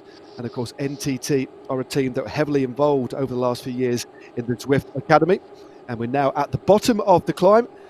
This is the Petit KOM. And as we described in the women's race earlier on, it's not a particularly ferocious climb when you look at the other climbs we have in-game on the Zwift platform, especially looking towards next week when we head up Mont Ventoux. But this is the Petit KOM. But it was pivotal in the women's race, and I'm expecting to see similar damage in this race perhaps. It's 2.7 kilometres in length, The average gradient being 4%, which isn't too steep, but it does go up in steps. And as you were describing earlier on, Hannah, it really is one of those climbs that breaks the rhythm, doesn't it? Yeah, it's really hard to get into that rhythm that riders like to be in, with the changing gradient constantly. Some parts it's 2%, 3%. As you just see the effort being made by Quinn Simmons of Trek Segafredo. Once the gradient starts to ramp up, it's really hard to get back on top of the gear, try and find a nice steady rhythm, and something that these riders, it's also getting on top of your power, your heart rate not kind of going too much into the red, and sort of producing a lot of lactate into the legs, but also being able to stay with the bunch as well, because of course once you're dropped from the bunch, it's mightily hard to get back into the front group. So it's as we saw in the women's race, it was a whittling down process, and a lot of fireworks again on the final ascent. So I'm sure we'll be seeing something similar in the men's race. There's a few power-ups are starting to be dropped already. Yeah, a little invisibility power-up there. That's my favourite power-up. That's the Ghost. That makes you invisible for 10 seconds. So in-game, the other riders can't see you, disappear from view. We have seen it in some community racing on Zwift, and riders have viewed that in a bunch sprint. That's very interesting indeed when you don't know who you're sprinting against. But Michael Volgren just used an aero power-up. That was quite interesting as well. But that's, even on a climb like this, that will be of some benefit. So once the gradient gets very, very steep, so over 10 or 12%, that's when the aero benefit is kind of almost negligible. But when it's at 5 or 6%, you're moving along at 25 k's an hour, there is still a little bit of a benefit there. But there's been an attack off the front from Turek again. Unsurprisingly, the Czech rider moves clear for Israel Startup Nation. But he's gone early this time. He's gone very, very long, and he's got to work very, very hard to keep it going at the top. 167 beats a minute his heart rate is at the moment. Well, that's absolutely brutal. And a quick reminder, if anybody wants to drill a little bit deeper down into the stats of these riders, head over to Zwift.com/raceview, and that gives you a view of the map where the riders are en route. And also you can pick teams and riders and look at their stats. But this is the face of Turek. Looking good though, and totally committed here, Hannah. Yeah, looking very, very good, and just look at how he's opting to stay in the saddle. He's just got just less than a kilometre to go until he crests the top of this Petit KOM, but looking very, very good indeed. He's opened up a 6-second gap to the peloton, so this is looking very good. Michael Valgren not interested in trying to close the gap to Turek, but a few little bits of daylight opening up within that peloton as Valgren pushes on the pace. Yeah, Volgren happy to set the pace on the front. Nathan Haas just there for confidence in the red and white as we move up the climb here. We're coming towards the top here. Just see the little castle, the chateau there. Chapeau to the chateau, the French drapeau flying in this beautiful breeze here. Of course, this world based on Brittany, and all that's best about the south of France. It really is something quite wonderful. And this is a wonderful performance by Daniel Turek. 9.1 watts a kilo. A superb effort as he gets towards the top of this climb. He's got about 250 metres to go. And he's been tapping out between 550 and 650 watts. And again, that is making my legs ache, Hannah. And I'm just sat down commentating. Well, as we were saying before in the women's race, just looking at the numbers, if you want to try and replicate the numbers that these riders are doing, go and take a ride on the Étape de Tours as Turek crests the top. He takes maximum points in that King of the Mountain. Try and replicate the numbers that these riders are putting out and see how long you can do it for, because it is so hard.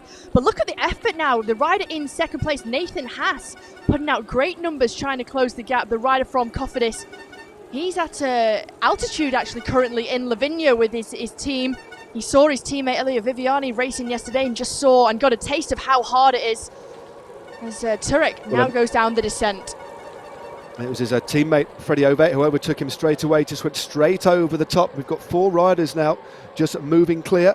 It has split up a little bit, but good riding by Nathan Haas. I know Nathan Haas very, very well indeed, and he was quite frustrated when he first started to ride on Zwift. Couldn't understand why he was regularly beaten, but he's done a lot of the community races specifically to get used to the nuances of riding on Zwift, because there's no doubt about his engine, his racecraft. But the more you race on Zwift, the more you get attuned to it. And it's great to see him up in the mix and at the sharp end.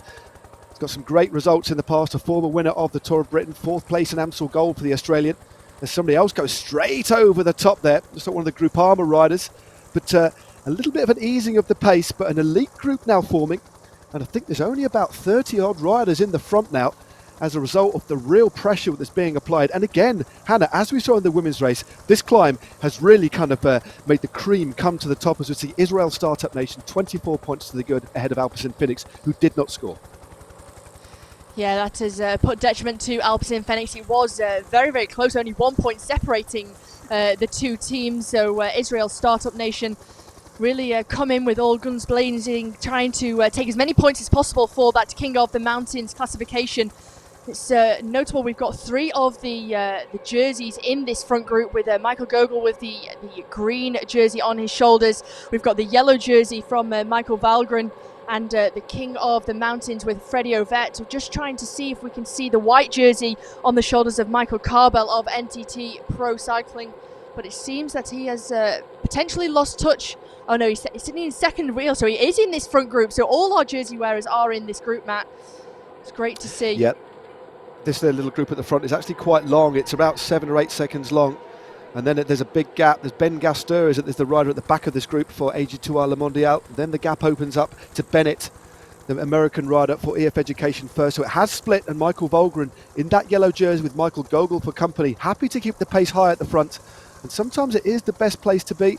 It's worth investing a little bit of effort on the front and then just slowly drifting back. And one of the things and the nuanced things about riding on Zwift is the fact that you really need to kind of understand how to apply the pressure to the pedals. Rather than ease off suddenly, if you gently ease off the power, you can just float around the group, make the benefit or take the benefit of the draft.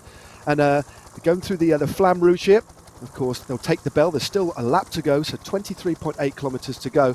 But the more you ride on this platform, the more you get used to getting used to the draft, which has been tweaked as well. The engineers in game have tweaked a little bit with the algorithm to make riding in the slipstream of other riders or within the bunch just a little bit nearer what it is like in real life. It's not quite the same as in real life, but it's a little bit nearer than we normally see on Zwift racing, which I think is good because so many of these riders, Hannah, aren't used to racing on Zwift. I think it's important that there's like an adaptation process, hence tweaking with that kind of drafting algorithm.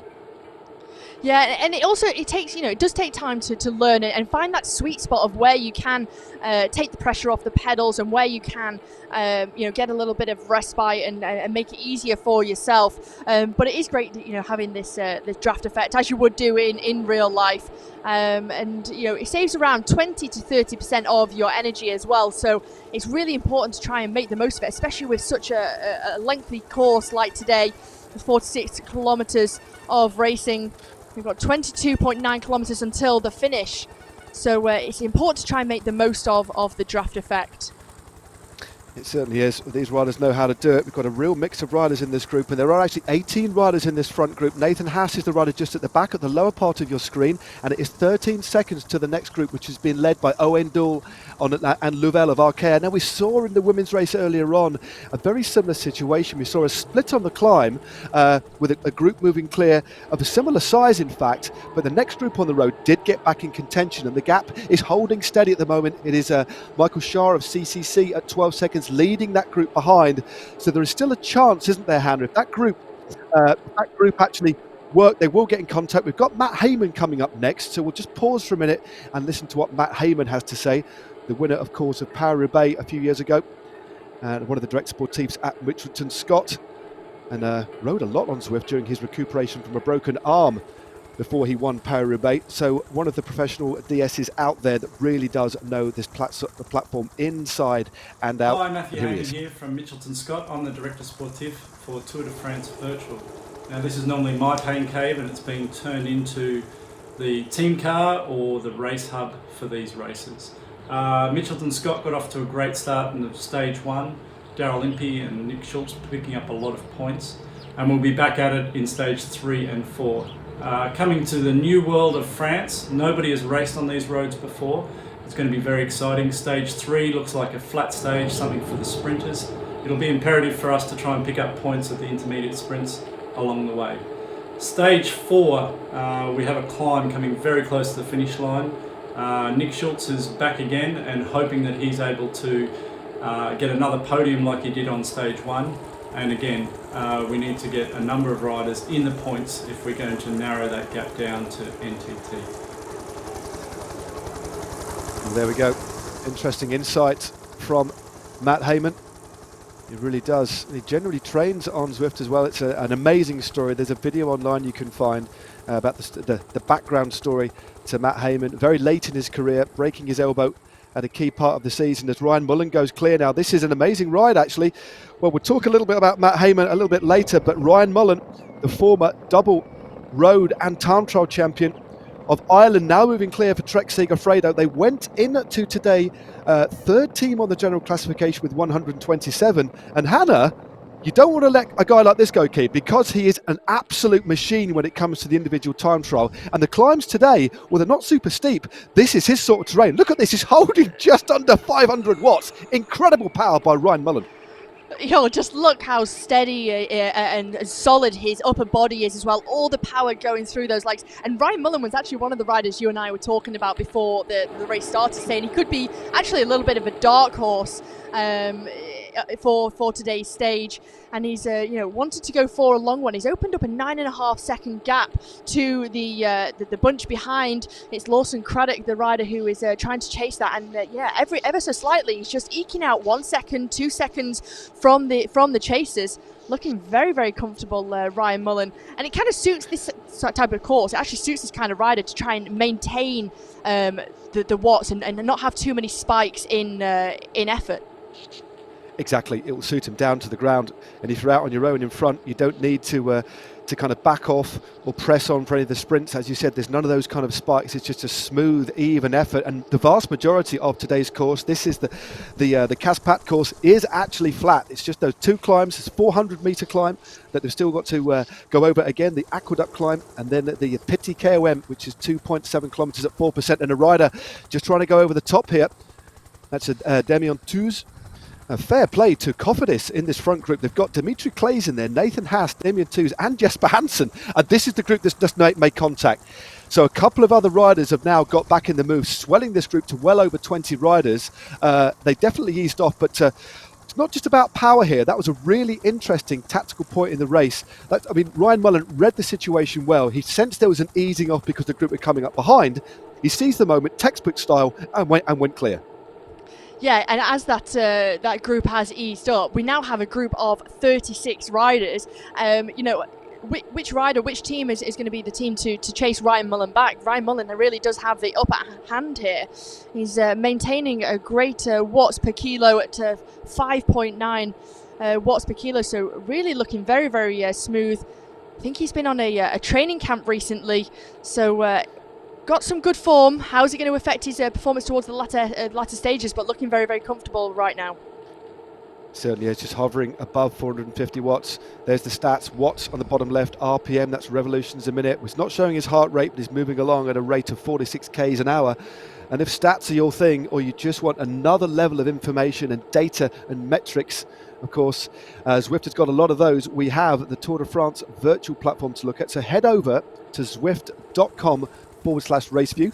Right on cue. Thank you, producer. Just at the bottom of your screen there, so Zwift.com/raceview, and you can look at the stats of the race, both men's and women's. You can look at the teams, you can look at the individual riders, and you look at where the various groups are out on the road, and also the King of the Mountains, the points classifications, and the sprints. And believe you me, there are groups all over the road at the moment. 35 minutes of racing done, and we have this big group, but they are chasing Ryan Mullen, but the gap has now come down 8.2 seconds. And Michael Volgren with Michael Gogol looking very, very comfortable at the moment, keeping themselves cool with what looks like to be an industrial-sized fan. And I think, looking at that location, they appear to be at their service course in Italy. Yeah, it's great that the team are all together racing in this virtual Tour de France. We saw them yesterday as well, all together in the same room. They're doing the same again today, and it does make the communication between the riders, your sports director, any of your helpers, your soigneurs. It's much easier to communicate when you're together in real life. I know a few of the teams are using different communication methods, the likes of WhatsApp and Discord, to communicate between themselves. Talk about the tactic as you would do in real life using race radio. The sports directors can be in the virtual team car as well, so they can be giving feedback to the riders about what's going on in the race as they would do in real life. But Mullen's gap now coming down to 5 seconds. It's They'll be trying to hang on for as long as possible, but the chase is coming from Tanel Kangert. Yeah, Tanel Kangert of EF Pro Cycling. He's got Lawson Craddock also, so we have at least two riders from EF Pro Cycling. And as you mentioned earlier on, you can just see the group behind. There are 38 riders out in front, including Ryan Mullen, and then we have a big gap of over a minute to the next group. So the winner will come today, the stage winner at least, will come from this group of 38 riders, but I think Mullen's time out in front is going to be limited here. It's a great effort. And sometimes in racing, in real life and on Zwift, it's about seizing the opportunity, isn't it? Sometimes you feel that the time is right, and sometimes you don't necessarily, although most teams have a plan, sometimes one of the most important things to go by is instinct as well. And riding on instinct sometimes is an exciting way to race, and it's an important kind of aspect of your armory to sometimes cultivate and really work on, isn't it? It's like instinct is so important. Yeah, it's a real talent, I think, being able to read a race, as Mullen of Trek Segafredo's swept up by the bunch. It's a real talent to be able to read a race and to know, the perfect time to attack, or which move is the best one to go with.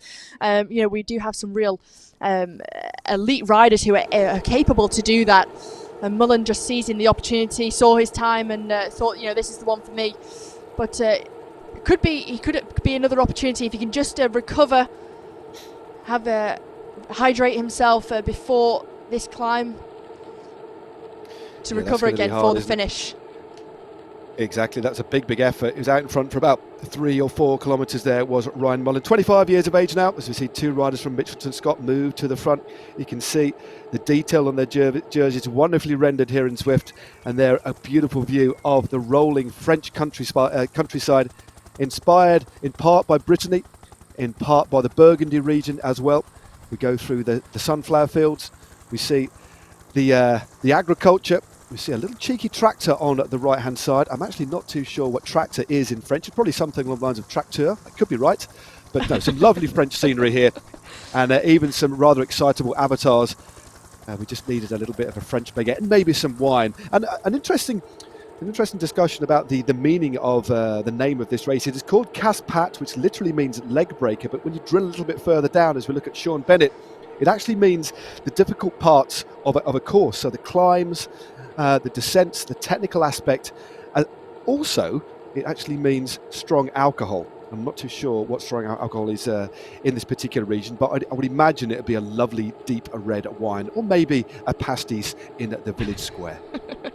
I don't know about you, Matt, but I think this is actually becoming my new favourite world. Previously, it was Wildtopia, just because of its, unlikeliness in the real world of riding through a volcano and the lights. But I'm loving this world of what Zwift have been able to do, and just picking out the most well-known features of France. We just saw on the left-hand side just a minute ago the Arch and Needle.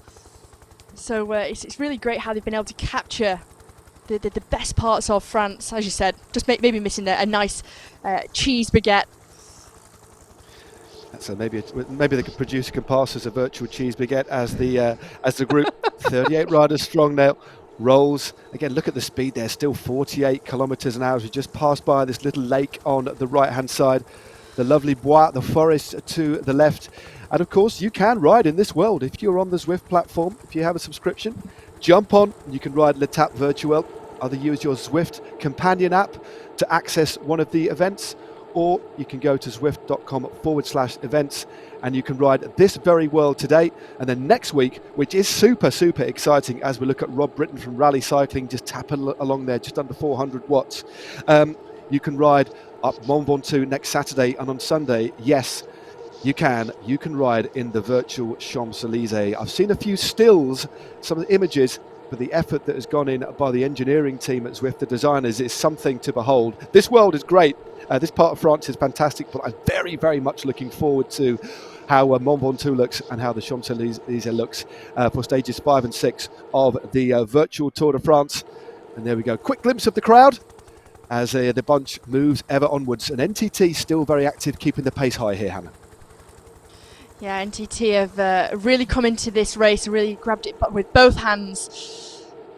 They currently have the 3 jerseys on their shoulders: the maillot vert, the green jersey, the maillot jaune, the yellow jersey, and the young riders jersey.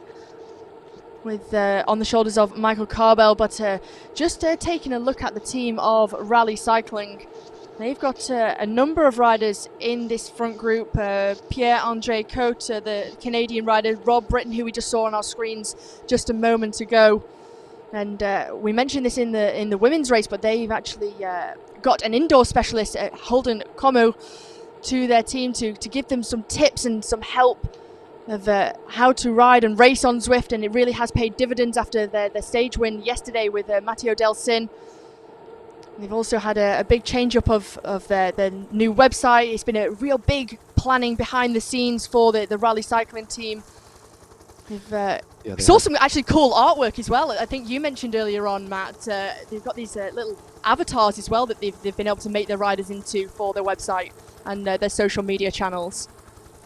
Yeah, it's very, very important for them. They're one of the wildcard invites to this race, one of the pro-continental teams, along with Direct Energy, B&B Hotels, who have joined the field. Of course, all the other teams are World Tour squads, including Team Ineos.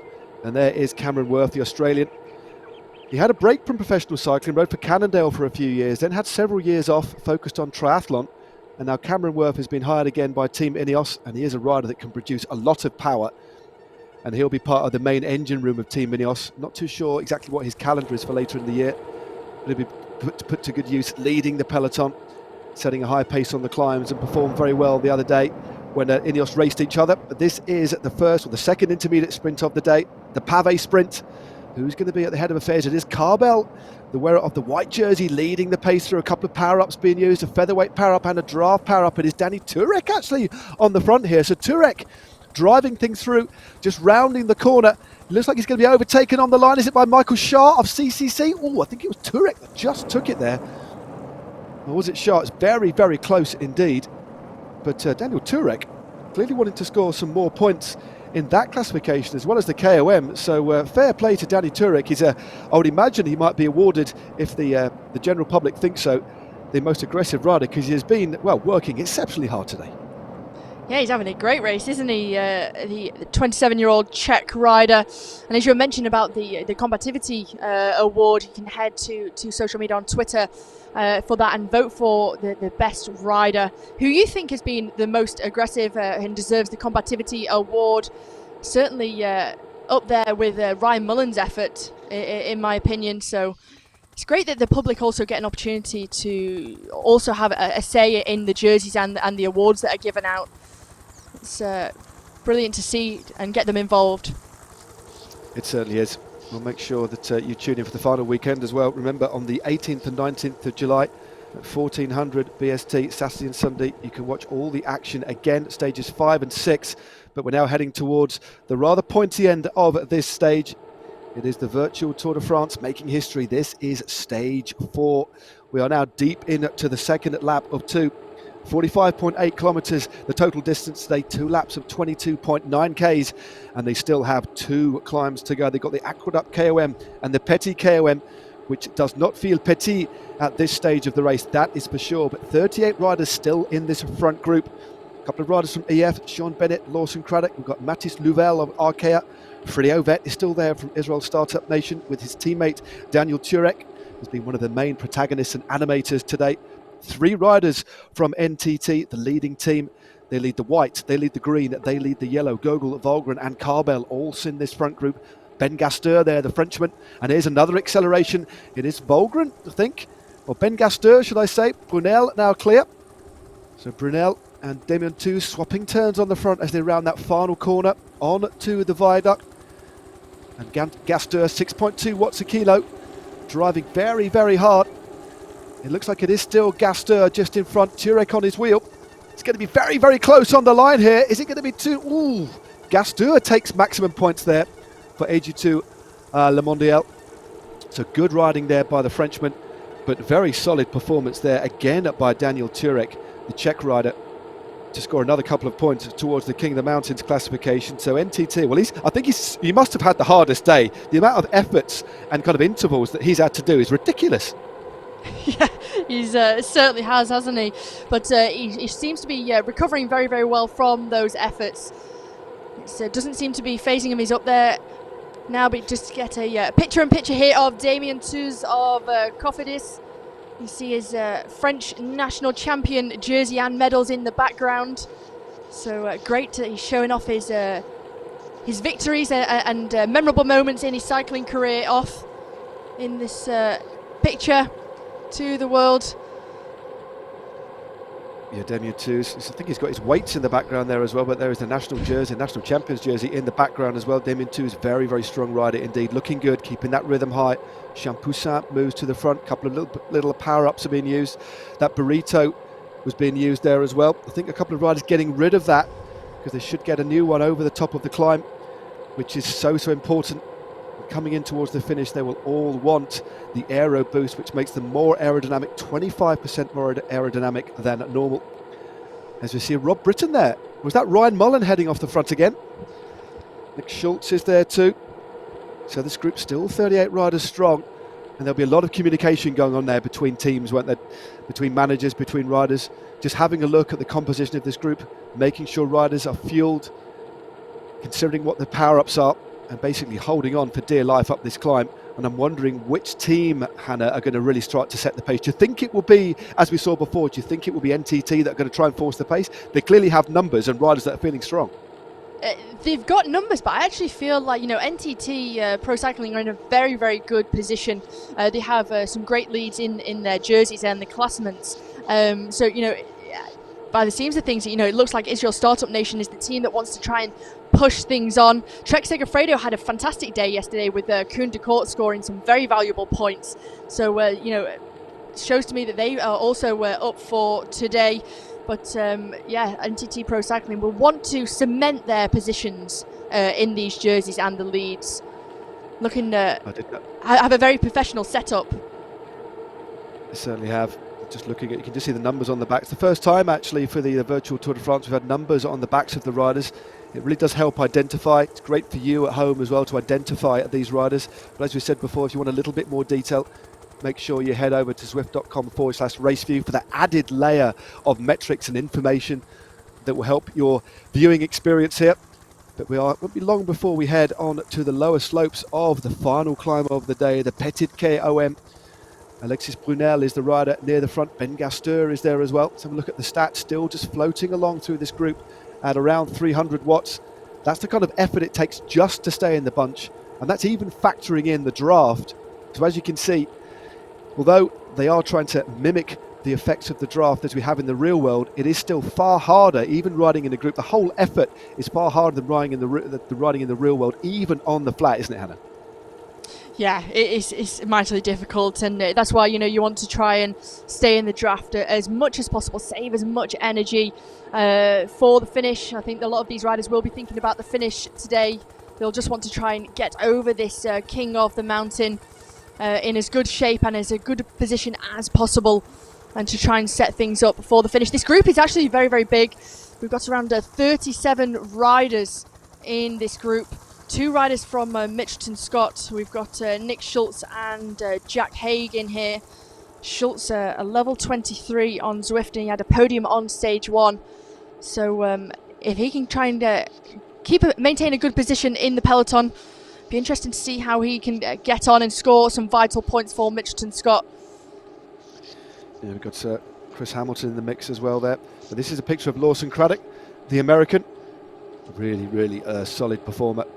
Good time trialist as well. Just sitting mid-group. You can just see the gradient starting to kick up 5% now on the lower slopes of this climb. So 450 watts. But his facial expression, I think, belies the effort that he's actually putting through the pedals at the moment. His jersey unzipped, his EF jersey unzipped, fan on full blast. And it's different. Look, it's interesting, isn't it, Hannah, looking at the different techniques that the riders use to put power through the pedals. A lot of riders opting to get out of the saddle on these shorter kind of climbs and use a high torque but low cadence, as other riders like to sit through and just pedal over a lower gear. It really is horses for courses, isn't it? Because different riders use different techniques, and there's no real ideal kind of style for climbing. It's just about what suits you best, isn't it? Yeah, I think it's just like in the real world as well, that riders do have different riding styles. Some, like to maintain a really high cadence. Others, like to sort of grind the gear over and push a much bigger gear. And whereas others, like to be out the saddle, sort of like dancing on the pedals, whereas others, really ever just sit down and just keep the power pushing through the pedals, and as you said, push a big torque. But it's just horses for courses, and there's no right or wrong. It's also just what suits you and what's your preference. Certainly is. Well, a few riders are now being jettisoned out the back of this group as we head towards our halfway on this climb. Chris Hamilton there, Team Sunweb, looking good. He's one of the riders opting for a higher cadence there. Look at that, over 100 RPM, just turning that gear over. Sometimes it's easier when sat down to actually generate more power once you're over 90 RPM, 95 RPM. Still takes a lot of effort, but it is very efficient. His head rocking and rolling side to side. I do love these picture-in-pictures, but the group, Hannah, is thinning out. Cameron Worth has been dropped. Sean Bennett has been dropped. We've got Jesper Hansen from Cofidis out the back. Van Rensburg has gone. Nathan Haas is now 40 seconds out of the back of this group of rider in the front. So as we saw in the women's race, the pace at the front ferocious, and riders are really now struggling to stay in contention. Just look at the damage that has been caused behind. Yeah, the riders are really now starting to feel the effects of that high pace and the lots of efforts that have been put out throughout today's race. But this, is really becoming a very, very select group. I just saw Owain Doull just about managing to stay in this group. He's 1 second off the back, and if he can manage to try and stay in this group, try and get back into contention, he's got a great punchy sprint on him, so the finish will suit him, but it's all about getting over this king of the mountain and in the best possible shape. But it's now or never for these riders. If you are starting to lose touch with the wheels, it's time to make the effort now, otherwise the gap will grow and it'll be too big. But Schultz and Ovet looking very, very comfortable here. It certainly is. Look at that. Another rider to mention there, Carlos Rodriguez. He is the junior Spanish time trial champion. Again, missed the under-23 ranks, moved straight to Team Ineos on a long contract. They know how strong this rider is, and this sort of effort clearly suits the young Spaniard. But look at Volgren in the yellow jersey, really piling on the pressure here. I don't think he's interested in King of the Mountains points. He's interested in trying to split this. Remember, he's a winner of Amstel Gold in the past, a winner of Het Nieuwsblad, loves these up and down punchy courses. Good riding here by Volgren with Gogol on the left-hand side there. Lawson Craddock in the front here too. Freddie Ovet, Turek again there. What a ride by Turek to stay in contention after all the efforts that he's made. It's looking like he's going to try and get maximum points. Lawson Craddock moves to the front as well. 6 classy riders moving clear. What an exciting finale we're set for. This is the final little left-hander. Then we only have 50 or so metres to the line. Who's going to take maximum points? It looks like it's going to be Volgren. Volgren from Turek. So Volgren, Turek, Lawson Craddock, and this is the group over the top. But what is the gap? There's some serious damage that has been caused. But the big question is here, Hannah, will they ride as a unit? 3.8 Ks to go.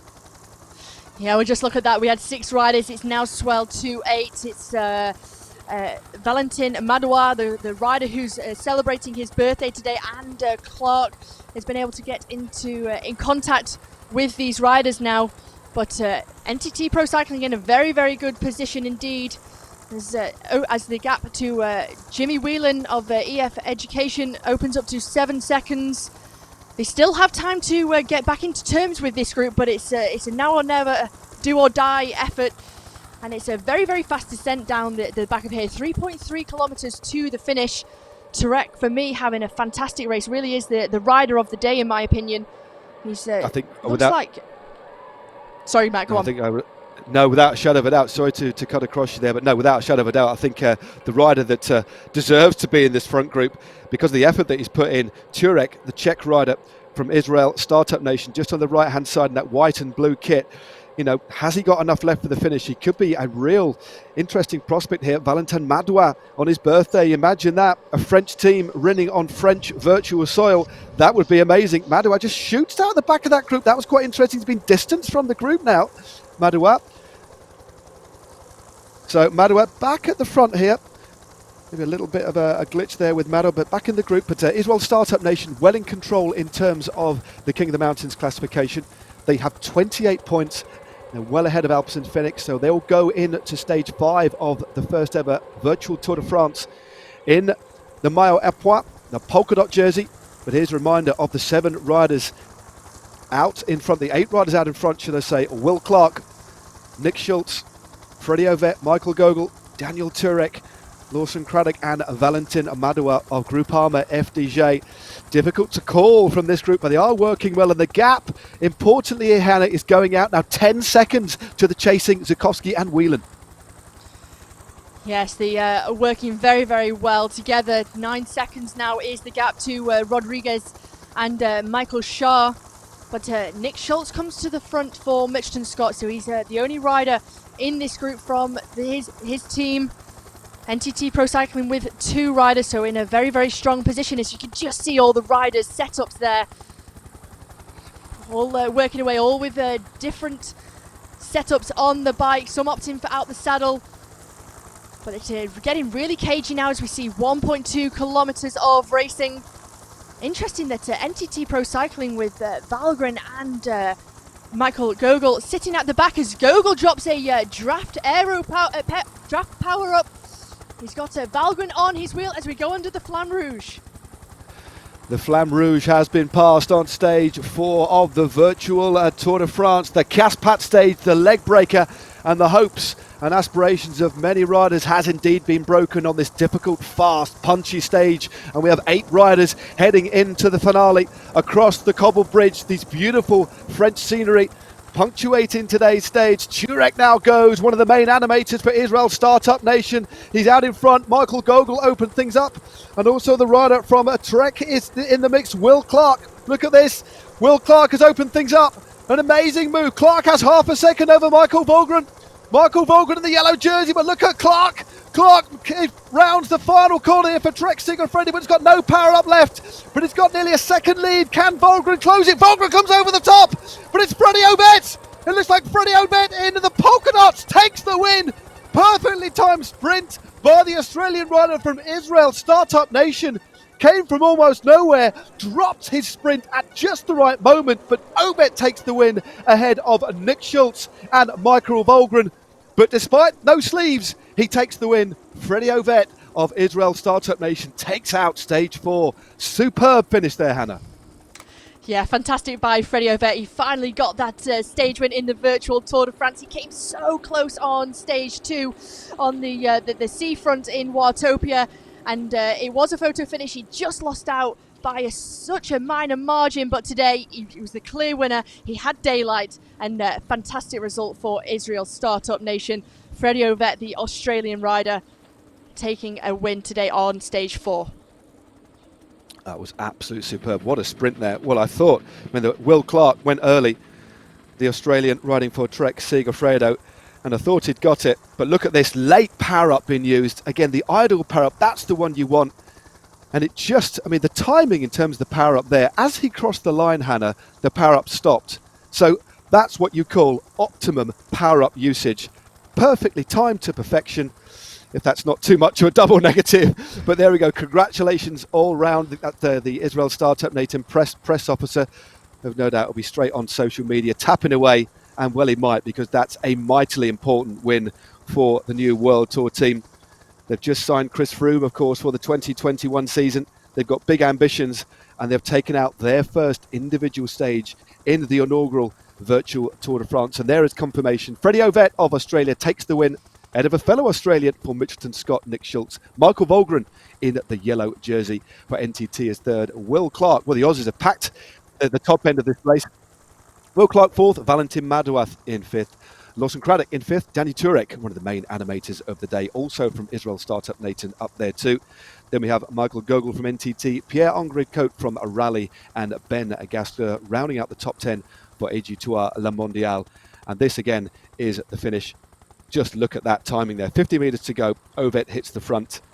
But in terms of the general classification, it will still be Team NTT Pro Cycling who move into stage 5. In the Maillot Jaune, we have 2 riders inside the top 10, Gogol and of course Michael Volgren. But again, that just shows, I mean, the knowledge that you need on Zwift and also the correct use of a power-up. You need good legs as well, Hannah, but that was, he got everything right there, didn't he? Got himself in the front group and timed that sprint to absolute perfection. Yeah, he did, and he didn't, start to panic at the effort from Will Clark's Trek Segafredo. He went early, dropped that aero power up, and Freddie Obet just kept his calm, kept his cool. He knew when he had to make his effort and drop his power up, He had the all-important aero as well, but yeah, he just timed that to perfection, and just, you know, really is well deserved for the young Australian rider after missing out last week. But you know, just shows the experience on Zwift, on racing here, and a late surge as well from Nick Schultz as well to come round and play second for Mitchelton Scott.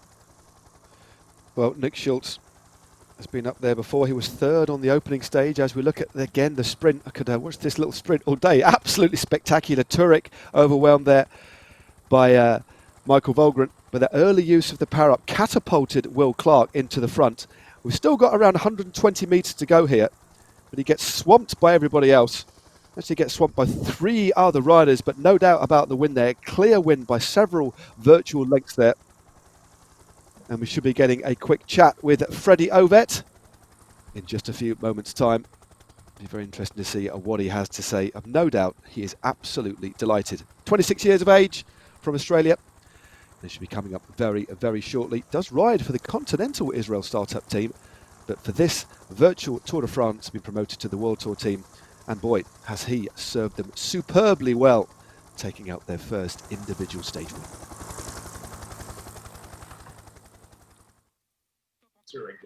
Oh my God, unreal. Freddie Ovett, many congratulations. Stage winner of Stage 4 of the virtual Tour de France. Well, last weekend you came very, very close to winning. What does it mean to you to get on the top step of the podium in the virtual Tour de France after 2 weekends of trying? Oh yeah, it means a lot, to be fair. I think everyone knows I enjoy Zwifting, and I was close last weekend. As you said, I thought I had it, but he got me just on the line, Bernard, so chapeau. But no, it's just probably my last Zwift race for a while. I'm got to go back outdoors and do some proper racing on the real road, so no more power-ups at the top of climbs, and back to reality. Well, back to reality, but today, of course, a very important day for Israel Startup Nation to win a stage of the virtual race before you do go back out on the road. You talk there about being a fan of Zwift. You've ridden 6,000 kilometres on there and climbed 75,500 metres before the start of today's stage. So you've become a fan of it. How much do you think it's important to understand the game to help you to win? I mean, I live in Girona, Spain, and we were in lockdown for 2 months. So before that, I didn't do Zwift at all. And I hopped on after 2 weeks and started riding with my mates, and absolutely loved it, to be honest. I just found it such a great tool to get some quality training done. And I just raced week in, week out. And yeah, you know, you have to learn it. Yeah, it is a game and you have to learn the ins and outs. But to be honest, I don't think it's as complicated as some people make it. You know, start hard, continue hard, finish hard. That's it. You know, it's not as complicated as people like to make it. It's a fantastic training aid, and I'm a massive fan of it, to be honest. I think it's fantastic. And finally, the team now lead the King of the Mountains going into the final weekend. We don't know if we're going to see you again, but do you think that's the big objective now, having won the stage, secure a jersey in Paris?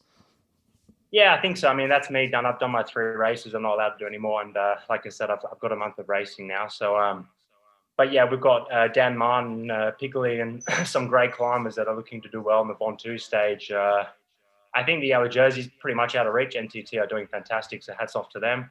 But yeah, we've got the polka dot jersey, so why not keep going with that and try and bring it all the way to Paris virtually, and before the real thing later on, where maybe we can do something similar. Well, look, many congratulations. We've loved watching you, albeit watching your avatar for an hour at a time. But congratulations on a great victory on stage 4 of the virtual Tour de France. Freddie Ovett, very well done. Thank you. Thank you, and thanks to the ASO and Zwift for putting on such a fantastic event. I really enjoyed it, and I hope it can continue. Well, thank you very much. Go and recover. Freddie Ovett, the winner of stage 4 of the virtual Tour de France for the Israel Startup Nation. Cheers. Well, Great words there from Freddie Ovett, and very nice of him as well to thank ASO and Zwift for putting this on. Obviously, the Tour de France can't happen at the moment, but I've just been looking back through that interesting interview with Anthony there. He's been racing a lot on Zwift, of course, won stage 1 of the Tour for All, but he's one of those riders that has adapted to it very, very fast. And I know, speaking to some of his colleagues out in Girona, he's been setting Strava records all over the place as well, so he clearly likes these kind of very, very intense efforts. And but there we go, that's the classification. NTT now lead heading into stage 5 with 263 points. Rally Cycling still up in the mix with 188. Trek Segafredo still placing third, but only one point ahead of the Israel Startup Nation with 161, and then Mitchelton Scott in fifth with 110. And also on just over 100 points, we have EF Education first. That really was a spectacular race, but Ovett equipped himself so well, Hannah. But he's going to have a deserved rest as we look at the other classifications, just rolling through now. NTT still dominating the green jersey. The Maillot à Pois with 188 points. Now they're almost double the points of Mitchelton Scott in second with 96, and then Team CCC in third place with 81. Israel Startup Nation also up there with 59 points, just ahead of Alpecin Phoenix with 53. Then we have EF Rally, Cofidis, Trek Segafredo and Lotto Soudal rounding out the top 10 in the green jersey competition. Now next up should be the KOM, if I'm right. And there we go. I'm getting used to this, aren't I? There we go. Israel Startup Nation lead the King of the Mountains, but a lot of points on offer next weekend. 28 points, so 11 points clear of Alpecin Phoenix from Belgium, who have 17. EF Pro Cycling in equal third place with Cofidis, both on 10. Then we have NTT, Groupama, Mitchelton Scott, AG2R, Le Mondial, Bahrain McLaren. And again, rounding out the top 10 is Belgium's Lotto Soudal. And the next one we should have is the Maillot Jaune for the white jersey. This is the best under 25 rider. Every team has to enter a rider under the age of 25. So we're not going to see the white jersey classification. But just before we wrap things up and look towards next week, Hannah, another ridiculously exciting weekend of racing on this tour. I am loving it. I think the fans are too. What about you? Yeah, I mean, it's fantastic, and I'm actually really happy to see Freddie Ovett finally get that stage win after coming so close last week. It is his final race of the 3 that they're allowed to do. So fantastic for the Israel Startup Nation. But just seeing, how the race ebbs and flows and how hard the racing has been, it's brilliant to see all these teams and riders going full gas to produce some exciting racing for us. Well, thank you very much indeed, Hannah. It's been a pleasure commentating with you over the last 4 stages. We've got 2 stages to go. Please make sure, folks, that you join us on the 18th and 19th of July at 1400 BST on Facebook and Zwift's platform, on Zwift's YouTube platform too. But for now, from me and Hannah, it's goodbye. Thanks for watching. Ride on.